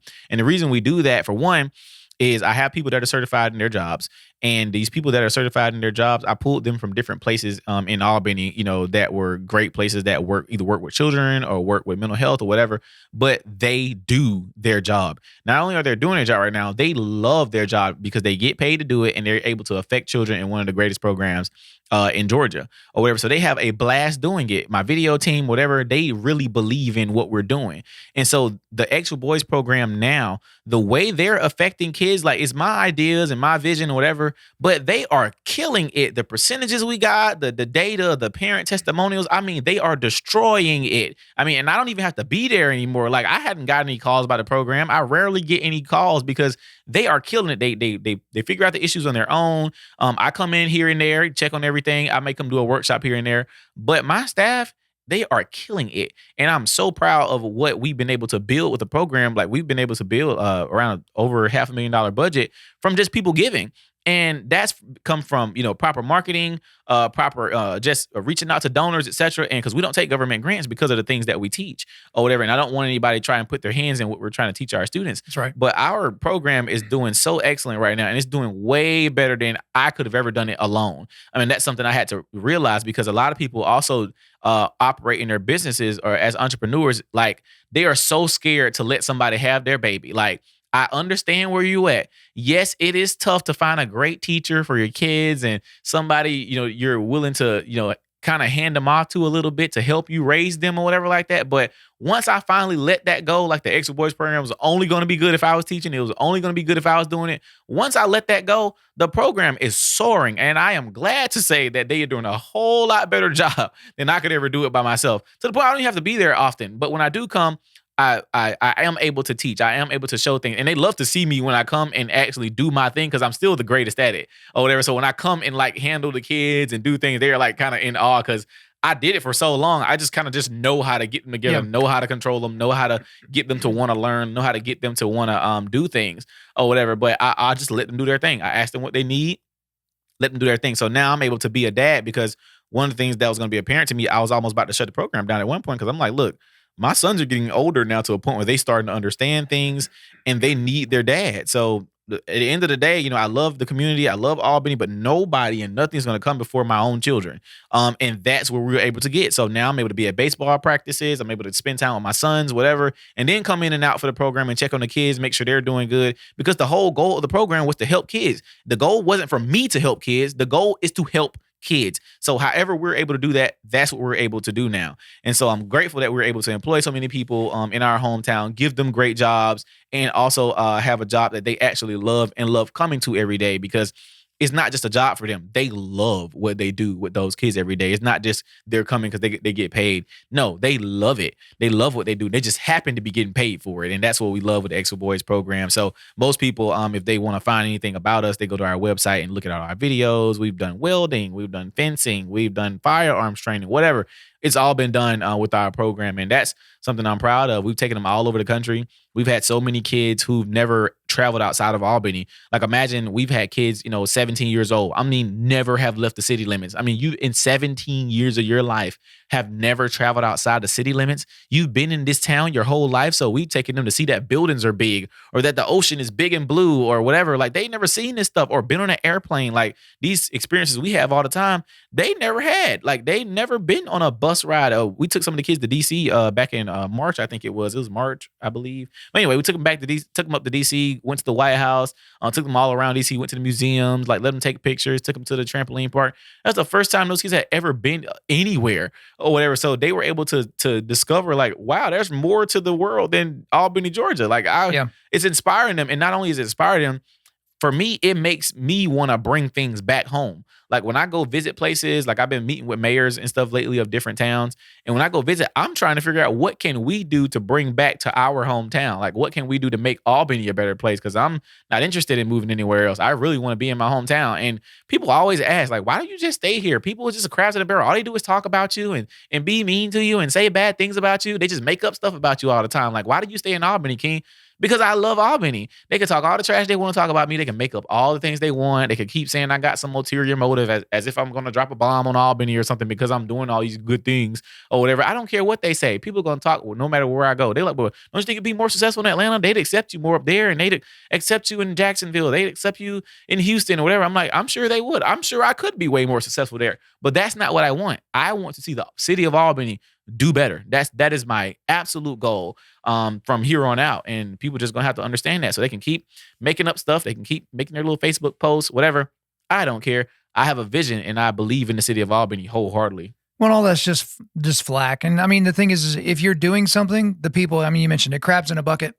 The moment you start doing something, other people are like, wait, come back down here. Be lazy. It's like lame. It's like if you and all your friends are fat and then one person decides they don't want to be fat anymore, all the fat friends are like, hey, wait, we're supposed to be fat together. It's kind of like this like macabre togetherness thing. But so you described the program, but there's got to be some individual stories of like an individual kid, because I think you did a good job. And guys, we'll put it in the show notes where you can check everything out and, donate and do everything that you want to do. So you'll be able to check that out. But I'm just curious, like, as you think through, okay, these last several years, maybe there was a specifically problem kid that at some point, they came around or whatever. There's got to be a couple of stories like that, because again, a lot of the stuff you're saying sounds so much like what Jeff Elbert's doing in my hometown. And he's got both ends of the bad story, right? And the good story. He's got kids that, both parents were clicked up. He just has to go the gang route because that's just what you do. Right. But then something changes in that kid gets saved radically by Christ. And then, their whole trajectory changes. But then he's also had kids that he's talked to and where they were supposed to be responding. Then they get into some little battle, they shoot someone, kill them, and now they're in prison for life. So he's kind of experienced both sides of this thing. So I'm just curious for you, some of the stories that you kind of like take with you, especially when things get hard. It's those individual anecdotes, that individual person with a face and a name that, no, we're going to keep doing this because of this kiddo. Yeah, so this is one of my students here. His name's Montarius. He started with me. He was about 14 or 15, I believe. I think he's about 14. But one day I was at my morning run. He sent this to me at 5 o'clock in the morning, but he's stationed in Japan right now. But he sent this to me about 5 o'clock in the morning, my time. And I was standing there doing the stop signs for our because I had the road guard to make sure traffic stops, the traffic that does come through anyway. And he said, "Good morning, King. I just wanted to take a moment to thank you. Starting from June 2021, I had the opportunity to attend your summer camp, and it truly changed my life. You helped me when I was lost. You taught me things I didn't know, and pushed me to build myself into a better person. Today marks 1 year since I joined the Navy. I'm currently stationed in Japan, and I honestly feel like I wouldn't be in the position I'm in now without your guidance and example. I just wanted to thank you for being there for me in ways that my father couldn't. You stepped in during times when I really needed guidance and support. I'm truly thankful for everything you poured into me, and I just wanted to give you your props. You've always, you had a major impact on my life, and I'll always appreciate that." Terry Bob, because I used to call him, his name's my Terry, so I used to call him Terry Bob. Like, Terry Okay. Bob, yeah, yeah, yeah. Let's go. But yeah, like stories like that, and I've had more stories. I remember one of my students came back to me. I've had a lot of students who left and came back after time, and one of my students, I think he was about, he had turned about 18 or 19, and he was working at like Wendy's or Burger King or something. He came by the building, and I was outside doing something. He was like, "Hey, what's going on?" He walked all the way there, and I was like, "What's up, Lonzo? How you doing?" And he was like, "I'm good, man. I got a lot going on. I got a baby on the way and stuff, man. Just so I always say, I said, well, sometimes life got to punch y'all in the face. Remember, I told y'all that. I said, sometimes I'm gonna tell you everything I can, but sometimes life gonna smack you dead in the face or whatever like that." And he was one of those, situations where life had to hit him in the face. He was having a kid or whatever. And he ended up enlisting, going to the Marines, and he is doing fantastic right now. And he was one of my problem children. All of his friends went to jail. Like one of his friends went to jail for like molestation. Another one went for aggravated assault, whatever. Like all his friends were just doing this stuff. And he was like, I'm not doing that. Like he was like, I'm not gonna live like that. And he went and made better for himself. Got many other stories like that that truly keep pushing me to continue doing what I'm doing. And I want to see those stories happen for my sons now. Like I want my sons to have a great story and because one thing I don't want to happen is like my sons to be failures. I would never forgive myself. Like, so everything I can do, to make my sons, the best that they could be. That's what I believe in. But these stories that I'm getting from these kids, and not only just those stories, the parents of these kids mean a lot to me too, because we've done videos, with their parents, and just hearing them say like, "Man, this has changed my life." Like I remember Miss Shantae, I got 3 of her boys, I believe. I think it's 3 of them. But I think I have 3 of her boys, but she also comes to the morning runs. She won the Biggest Loser challenge. She was, overweight and things like that. She won the Biggest Loser challenge. She slimmed down so much. And she was like, "Man, like the way my children are doing better at home, like just in their discipline and their respect or whatever. And then now I'm able to come lose weight and whatever." She was like, "This whole thing is just, King is like changing our lives. Like, and this means a lot." And so that, going back to what I was saying earlier, is why I needed to clean up my own self personally, because there are people out there who are changing their lives because of the thought of me. And so if I were to fall or were to falter or anything were to happen, all of these people who've started wanting to parent their sons, and all these people who start wanting to lose weight, or all these kids who've been looking up to me, or all these people who've been, just standing behind me or defending me or whatever. And if I were to fall because of stupid things or whatever, I would never forgive myself, because these people literally have been truly living their lives because they watched how I've been living mine, so I want them to see true righteousness, and see Christ, because there's times, and I wanted to get into my Christian walk, because I grew up in the church.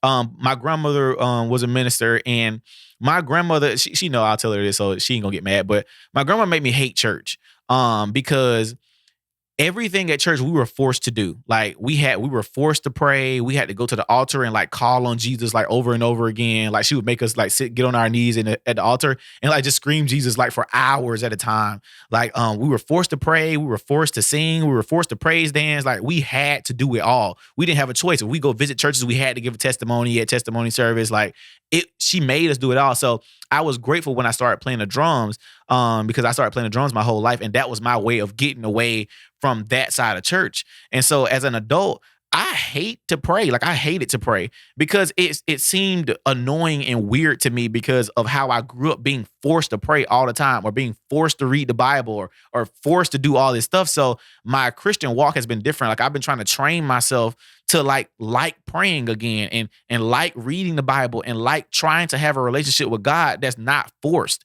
or whatever. And so I just had to make myself come to the realization of that as an adult. And it's funny because about 5 days ago, my grandmother called me, and she said, "Can you pray with me for 21 days, or whatever? I'm going this 21-day prayer thing." And me and my grandmother haven't had like the best relationship of our lives because me and my grandmother are just alike.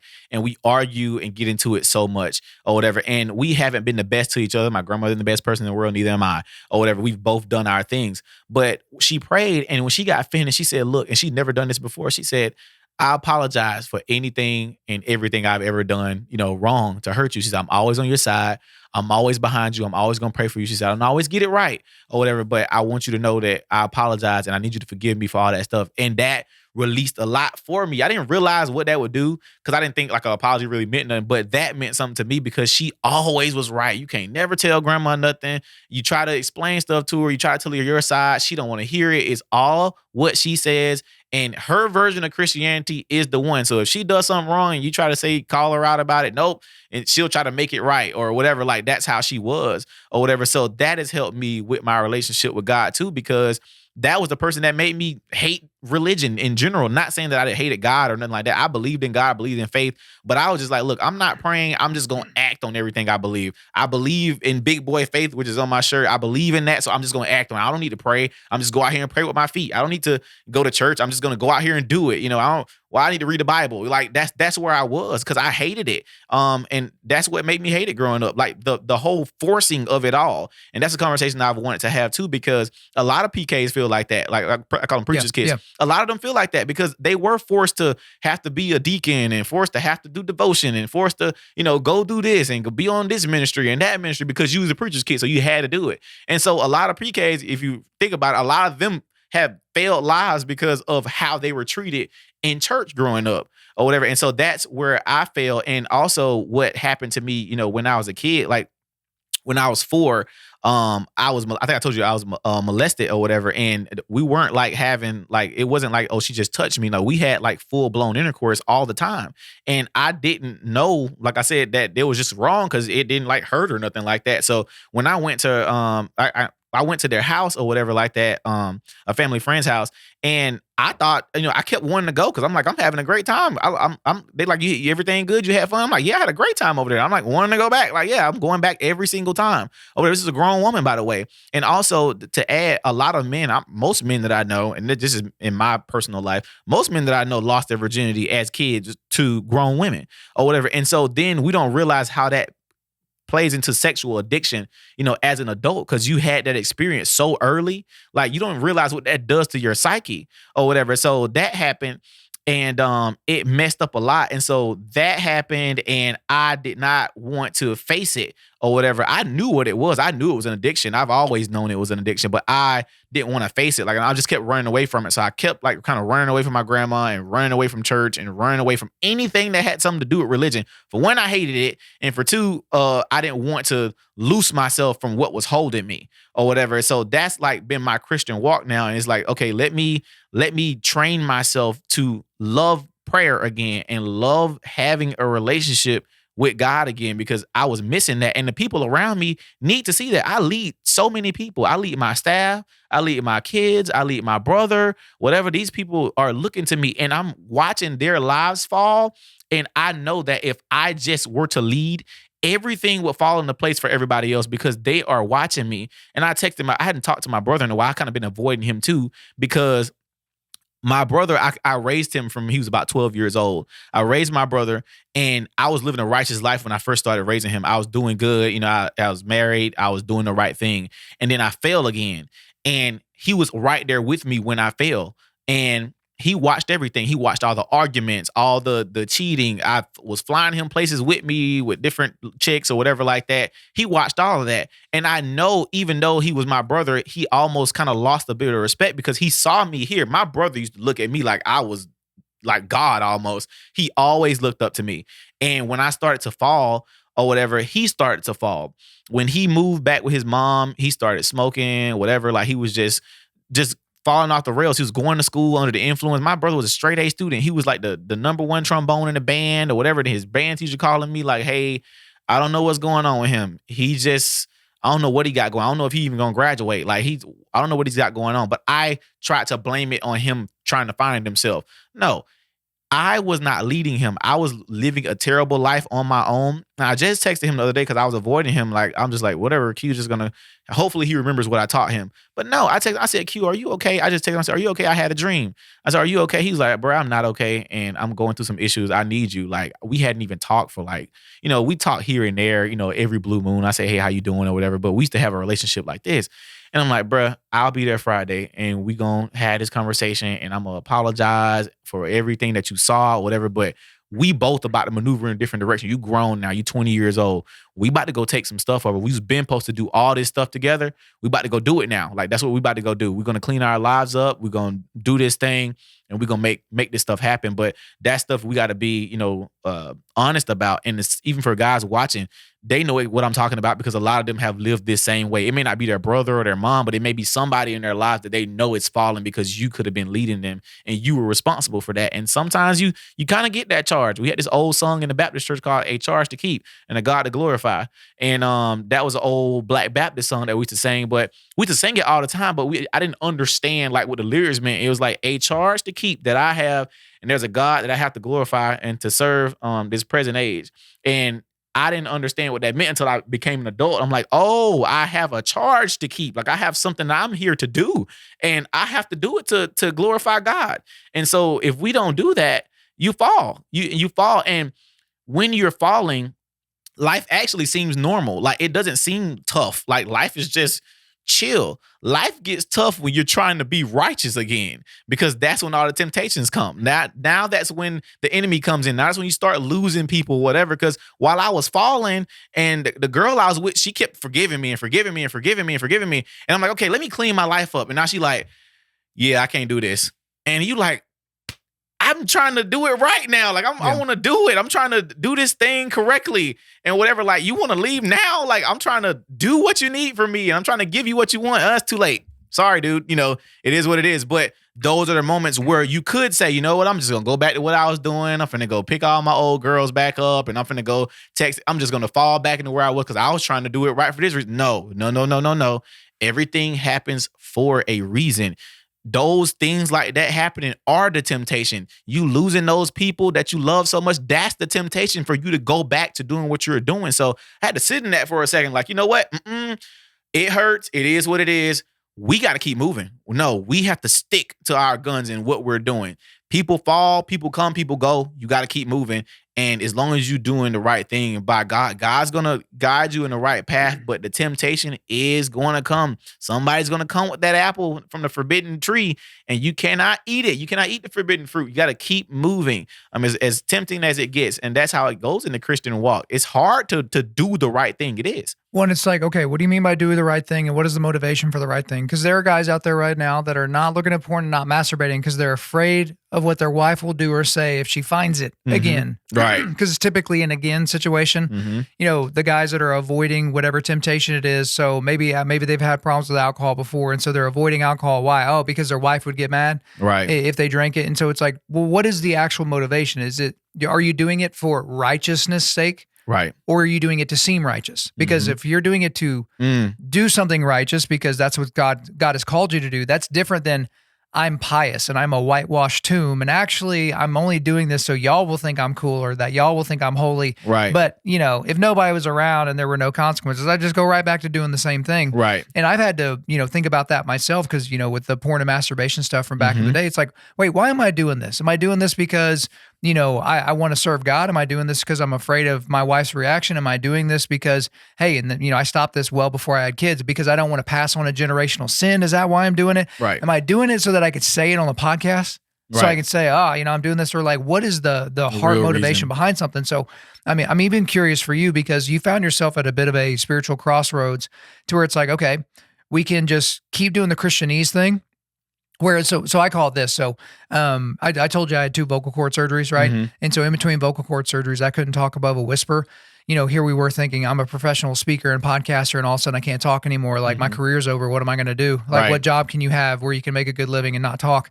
But we're on the recovery. But as I was recovering from my second vocal cord surgery, I just had the same concept that I was rolling around in my brain because in Oklahoma, people think that, okay, well, I went to church when I was a kid. I got baptized. I believe in God.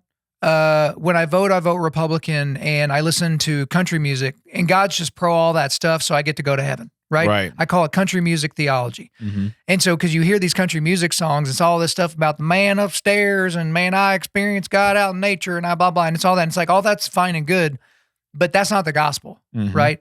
That's not you putting your faith, transferring it from yourself for your own righteousness and salvation to the foot of the cross and transferring it to Jesus and saying, like, not me, but you, kind of a thing. Right. But we all get to this point where we have the spiritual crossroads where it's like, okay, I can fall away or just keep doing the Christianese thing, or I can be serious and I can really start doing it. And it's not because I want my girl back, and it's not because, I want my kids to respect me. It's not because I need the guys in the community to think I'm righteous or whatever. So for you obviously went to the latter path. And you got to do it. You got to do it for yourself, and you have to do it by yourself. Like, I had to empty my house. Nobody's there. Like, I have to do this. Like, even just for those moments when you by yourself, what could this hurt? I even had, like, for example, I know for a fact there are chicks I could call. Nobody would ever find out. They've never been a problem, whatever. I could call them and do whatever, and nobody ever find out, never be a problem, whatever. It's just for me. It's a problem for me. Like, no, I cannot do that. As easy as it is, as easy as to call them and go to get whatever, do whatever, I can't do it. And so that was the thing. Like, nobody's ever going to find out about this. Why not? What's a little porn going to hurt, right? No, I can't do any of it. I should masturbate because that way I won't go. No, don't. Just go to bed. And so I also realized about going to sleep at 9 o'clock. I always had this rule for the women in my life that they cannot go outside after the street lights come on, because after the street lights is terror. That's it. I believe after the street lights come on, if you do not have an absolute emergency reason to be outside, there's no reason to be out there. If my kid's mom's like, hey, I'm about to go to the store, I really need to get something. No, you don't. I'll get up out of my bed and go get it, because you're only 97 pounds. My kids are, bigger than you just about, and they're only 6 and 4. What could you do if something, no. I don't care I will go get it if it can't wait till in the morning. I will get up out of my bed and drive 20 minutes to go do whatever you need me to do, and I will drop it off, because that's not happening, because I'm scared of that. In the same vein, I realized when I started going to sleep at 9 o'clock or whatever, I'm just like, okay, going to sleep. But when I start staying up past 9, and then the little urges start coming, and then you start scrolling, and then you start touching, man, you might want to text the old girl and see what she's doing tonight, whatever like that. Like, no, go to bed, go to sleep. Like 9 o'clock, lights out. And I mean lights out. No TV, no nothing, phone down, sleep. Like, that's it. And so when you keep yourself busy during the day or working out or whatever like that, you're going to go to sleep. You're going to be tired. And so you should spend so much time, like I said, we talked yesterday, becoming dangerous or whatever. If you spend time you have so much time to become dangerous as a man. And when I say dangerous, you need to always be able to protect your kids, protect yourself, protect those you love around you, because I'm not comfortable. Like we talked about yesterday, we both have little scenarios for ourselves. For me, my scenario when I'm working out is trying to get through my reps. If I get in a car accident and the door is like slammed shut and I can't open it and the car catches on fire, if I'm not strong enough to pry that door open and I gotta watch my sons burn alive, man, I would lose myself. Like, you would never be able, I would get in there with them. I just burn up too. Like, it's not happening or whatever. But you don't want to ever be in those positions, or like there's some position like where you might have to fight for your kids' lives or something. Like somebody breaks in and you like might be too far from your gun and you got to fight with your hands, like, and they kill you or something, or like they beat you so bad you can't do anything and you have to watch them like hurt your kid. That would ruin you or whatever. And I truly think about stuff like that, especially like with just becoming like more like celebrity, like or famous. Like, people don't like you. People will find you. People will find out where you stay. I had a situation the other day, like somebody found out where my house is, like round about where I stay. I'm just like, dude, like what are y'all doing or whatever? So I'm even more particular about the place I'm about to move to. 'Cause I'm like, look, nobody's going to find this place, and I mean it or whatever. Like, I'm not even getting no packages here. I got a P.O. box. Everything that comes to this house is going to be under another name. If somebody has to come do some housework, my best friend will come and he'll man the house or something, but I'm not going to be here because I'm in a small town or whatever, and anybody could find that stuff or whatever. So I'm very particular about that.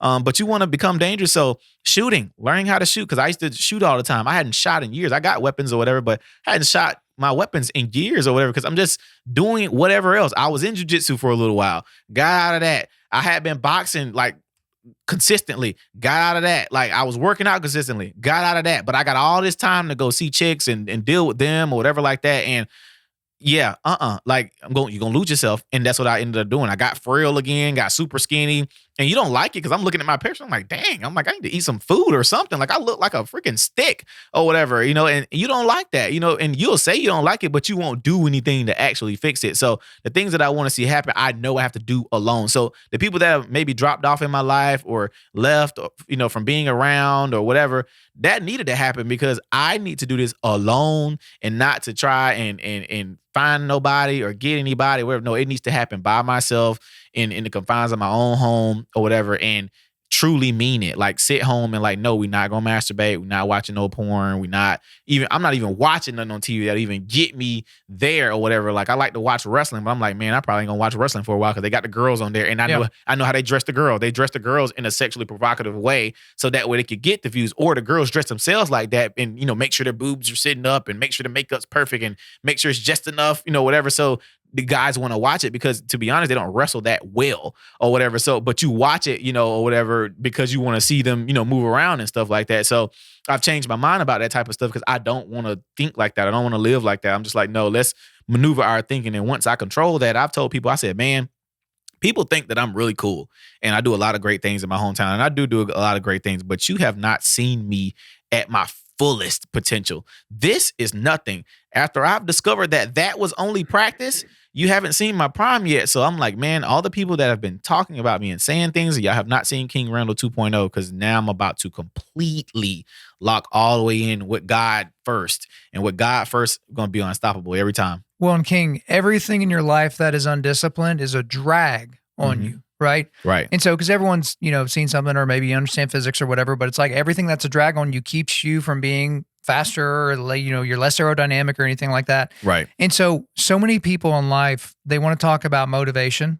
And this is one of my bugaboos. It's one of the pillars of my Dominion program that you and I have talked about a little bit. Yeah. And so, because we're in Dominion season right now, we've got guys signing up for interviews. We got interviews coming up in December, and we've had so many guys from all over the country go through this. But one of the things I tell these guys is like, motivation is fine. Discipline's way better, because there are people that will get their phones out when they wake up in the morning, they scroll, and they want to see if Jocko Willink has posted a picture of his watch at 4:30 in the morning. They want to see the last thing that David Goggins said, that, who's going to carry the boats. They want to make sure Cam Hanes ran a marathon today, and they're looking for an inspirational quote from their favorite pastor, or they're, something like that. And if they don't get the little dopamine hit, they're like, I'm not feeling it today. Right. And so, man, I remember back in the day when Dustin Poirier, this was before he fought Conor, UFC fighter, 155er. They were talking about wearables, right? So like, Whoop straps and different things like that. And, Joe Rogan's like, hey, do you wear this stuff? And he's like, yeah, I used to. And then I just kind of fell away from it. And he's like, well, why is that? He's like, because am I going to let my watch tell me if I'm going to work out today? Right. Because I'll tell you what, I've got this fancy watch. I feel blessed to have it. And now there's a thing on here called body battery. And so there is a particular, I forget what the number is via Garmin, but if you wake up and your body battery is below, that's like the amount that you've charged recovering sleeping. Right. If it's below whatever this number is, you've got to take the day off. I don't pay attention to that number. Right. Like I disconnected that part in my app because I was looking in the morning, I was looking at my app, seeing what my body battery was at. And it's like, whoa. That can't tell me. I'm not going to let some robot, some algorithm tell me whether or not I'm going to get after it today. Right. Like I'm going to listen to my body. Right. But so many people are just waiting on that motivation to strike them to do the dad stuff they know they're supposed to do the personal discipline stuff, to put that, anti-porn software on their thing, to seek out those relationships with Foxhole Brothers, to go back to church, to be motivated to say I'm sorry to that person and ask for their forgiveness and to repent of their lifestyle. It's like, guys, what does that do for you? Right. Sitting around waiting for motivation to strike you. Because it's the disciplined man that will prevail. Because on the days when you don't feel like it are the days that you're going to do it twice. And I really think that that's something, especially as we're trying to build these young men into grown men that are good for the society around them. Right. It's like, boys, motivation's fine. If you get a little shot of it, that's great. But it's the disciplined man that's going to succeed. Every time. Every single time. When I think for you with where you're going, where do you see you mentioned King 2.0, you said that a little bit tongue in cheek, but okay, you can see over the last few years, because you start this organization when you're 19, right? So you've had kind of this local public persona, right? Or profile rather. And then you've got, a national profile. You've been on with Tim Pool. You've been on with Sean Ryan. You're doing this show now. Like, I think that, you've had a lot that's happened to you, and you've had a lot of eyeballs focus in on you over these last few years. But you see where you're at now. You understand imposter syndrome. We all have it to where we don't feel like we're where we should be, and we just don't want anyone to find out.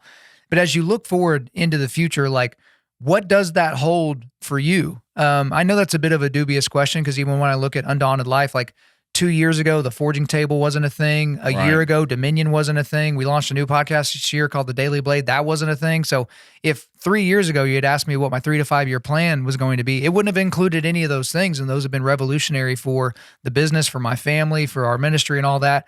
But if you were to surmise kind of where you're going, like, what does that look like? Is there another hill you're looking to climb? Is it just maintenance of the amazing things that you're doing now? Yeah, definitely maintenance of those things in the city of Albany, but I've never fully operated in, I guess, correctness.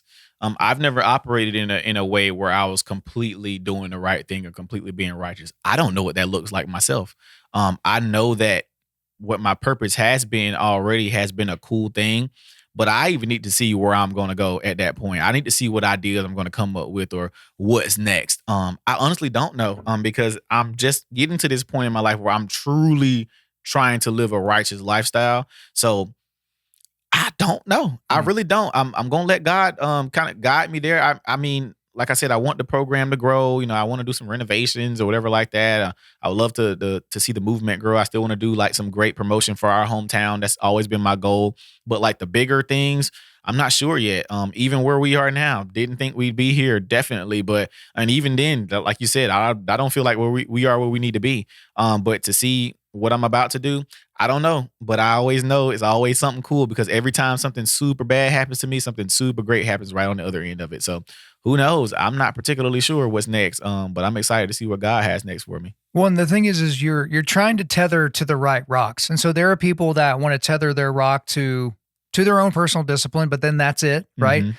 Which is good, but not overall good. You have people that want to tether to their family of origin, the people that want to tether to some sort of identity marker they've got for themselves. But when you try to attach yourself to God and what is God wanting to say to me, I've heard it. I'm probably going to mess up the quote, but it's like, okay, if you want to hear God speak to you, read the Bible. And if you want to hear God audibly speak to you, read the Bible out loud, right? And so when you let the word of God that endures, when you let the enduring word of God guide your steps, it's going to be better for you overall, because we go back to the Psalm where it says the word is a lamp unto our feet. Well, we don't want the lamp. We want the floodlight, right? And that would be mega convenient, right? If we could just floodlight and see the next 20 steps of our life and all that. But the more and more, because I'm 39, so I'm, a decent chunk older than you, as your big brother, this is what I would tell you, is if God showed me when I was your age what would happen between now and then, it would have crushed me. Because, that was when, ego was running wild there. I wasn't really in the sanctification process. I wasn't being discipled by anybody. I would have not been able to handle the vision that God would have given for me, much less the direction. Right. And so I think that that's one of the important things is when people ask me about Undaunted and they say, Kyle, what's the long-term vision of Undaunted? I think of two things. I say, number one, I think God looks at our 3 to 5 year plan and just laughs. He's like, wait a minute. You don't think you're going to get sick? You don't think something's going to happen to one of your kids? You don't think someone's going to betray you? You don't think, you're going to say something bad in public and then have to pay for it? Yep. It's like, that is so precious. Like if you could see what I see. But then that comes to the second thing that I tell people is like, my job with Undaunted.Life is to take the next right step. Right. And I don't know what that is. So look at the Daily Blade. I was looking around for a daily devotional podcast for men, like actual dudes, like men. And everything I was finding was kind of breathy and music in the background and really production-y. And it was just like, man, a dude on the way to the job site doesn't want to hear this. Right. A dude on the way to the construction job or on the way to the gym, he doesn't want to hear something like this. Right. So the next right step was to think about, well, is this something that we could do? Okay. And then it was to talk to, my partner in ministry, Joby and Martin. Hey, is this something that you and I should do? Okay, well, yeah. Well, shoot, what's the next right step? Okay, we'll come up with a name that's not stupid. Okay, the Daily Blade. Oh, shoot, well, now we got to record this thing. And you see what I'm saying? You just, whatever the next right step is. And so if you think in those terms, not, God, tell me where I'm going to be when I'm 60. It's like, God, tell me where I'm going to be in the next 60 minutes. Right. Is there something that I can do now that's going to put me more in your will than I was before? Right. So that's probably the best apologetic I give it. But man, I'm thrilled to know you as a friend. I'm thrilled to have you out here and your videographer that's over there like Shout hanging out out. He was quiet the whole time. He not gonna say nothing. I was shocked. Yeah, I don't know why he's not talking very much, but shout out to Tut. That's Tut anyway, man. Tut don't talk a whole lot, man. Tut's usually quiet. It probably take me to make Tut talk. Like it was funny because Tut don't even realize he doesn't talk much until this one time we was on the way to Atlanta. He talked the whole 2 hours and didn't even realize. Hey, it was okay, so it's possible. It is possible. Hey, I grew up with these. I grew up with these twin brothers, the Henry brothers. They both on different teams. Their nickname was Mute because they wouldn't say anything, right? But then when you get them like just you and them, and then they start to open up quite a bit. But man, where can everybody find you again? We'll try to put all this in the show notes. But if people want to support you and just follow along, where can everybody find what you're doing? Our social medias all are at New Emerging King, and then our website is theextraboys.org. It's THEXFORBOYS.org. Everything you want to find is all there. It's all there on the website. Well, very good. Well, man, thank you for spending time with us here at this table, and let's get you off to the airport. Yes, sir. Thanks for having me, man. Thank you for listening to this podcast. Wherever you're listening to this, please subscribe, rate, and leave us a positive 5-star review. If you want me to come speak live at your event or on your podcast, just shoot me an email to info@Undaunted.Life. That's info@Undaunted.Life. Follow us on Instagram and like us on Facebook, and check out our website for everything else, including how to donate to keep more content like this coming your way. Just go to www.Undaunted.Life. And as always, we want to thank the band Holy Name for allowing us to use their music for our content. The music on this podcast is their song Perpetua, which is off their self-titled debut album on Face Down Records. The links are in the description. I'm your host, Kyle Thompson. Remember, keep pushing back darkness, keep forging spiritual, mental, and physical resilience, keep seeking the Lion of Judah.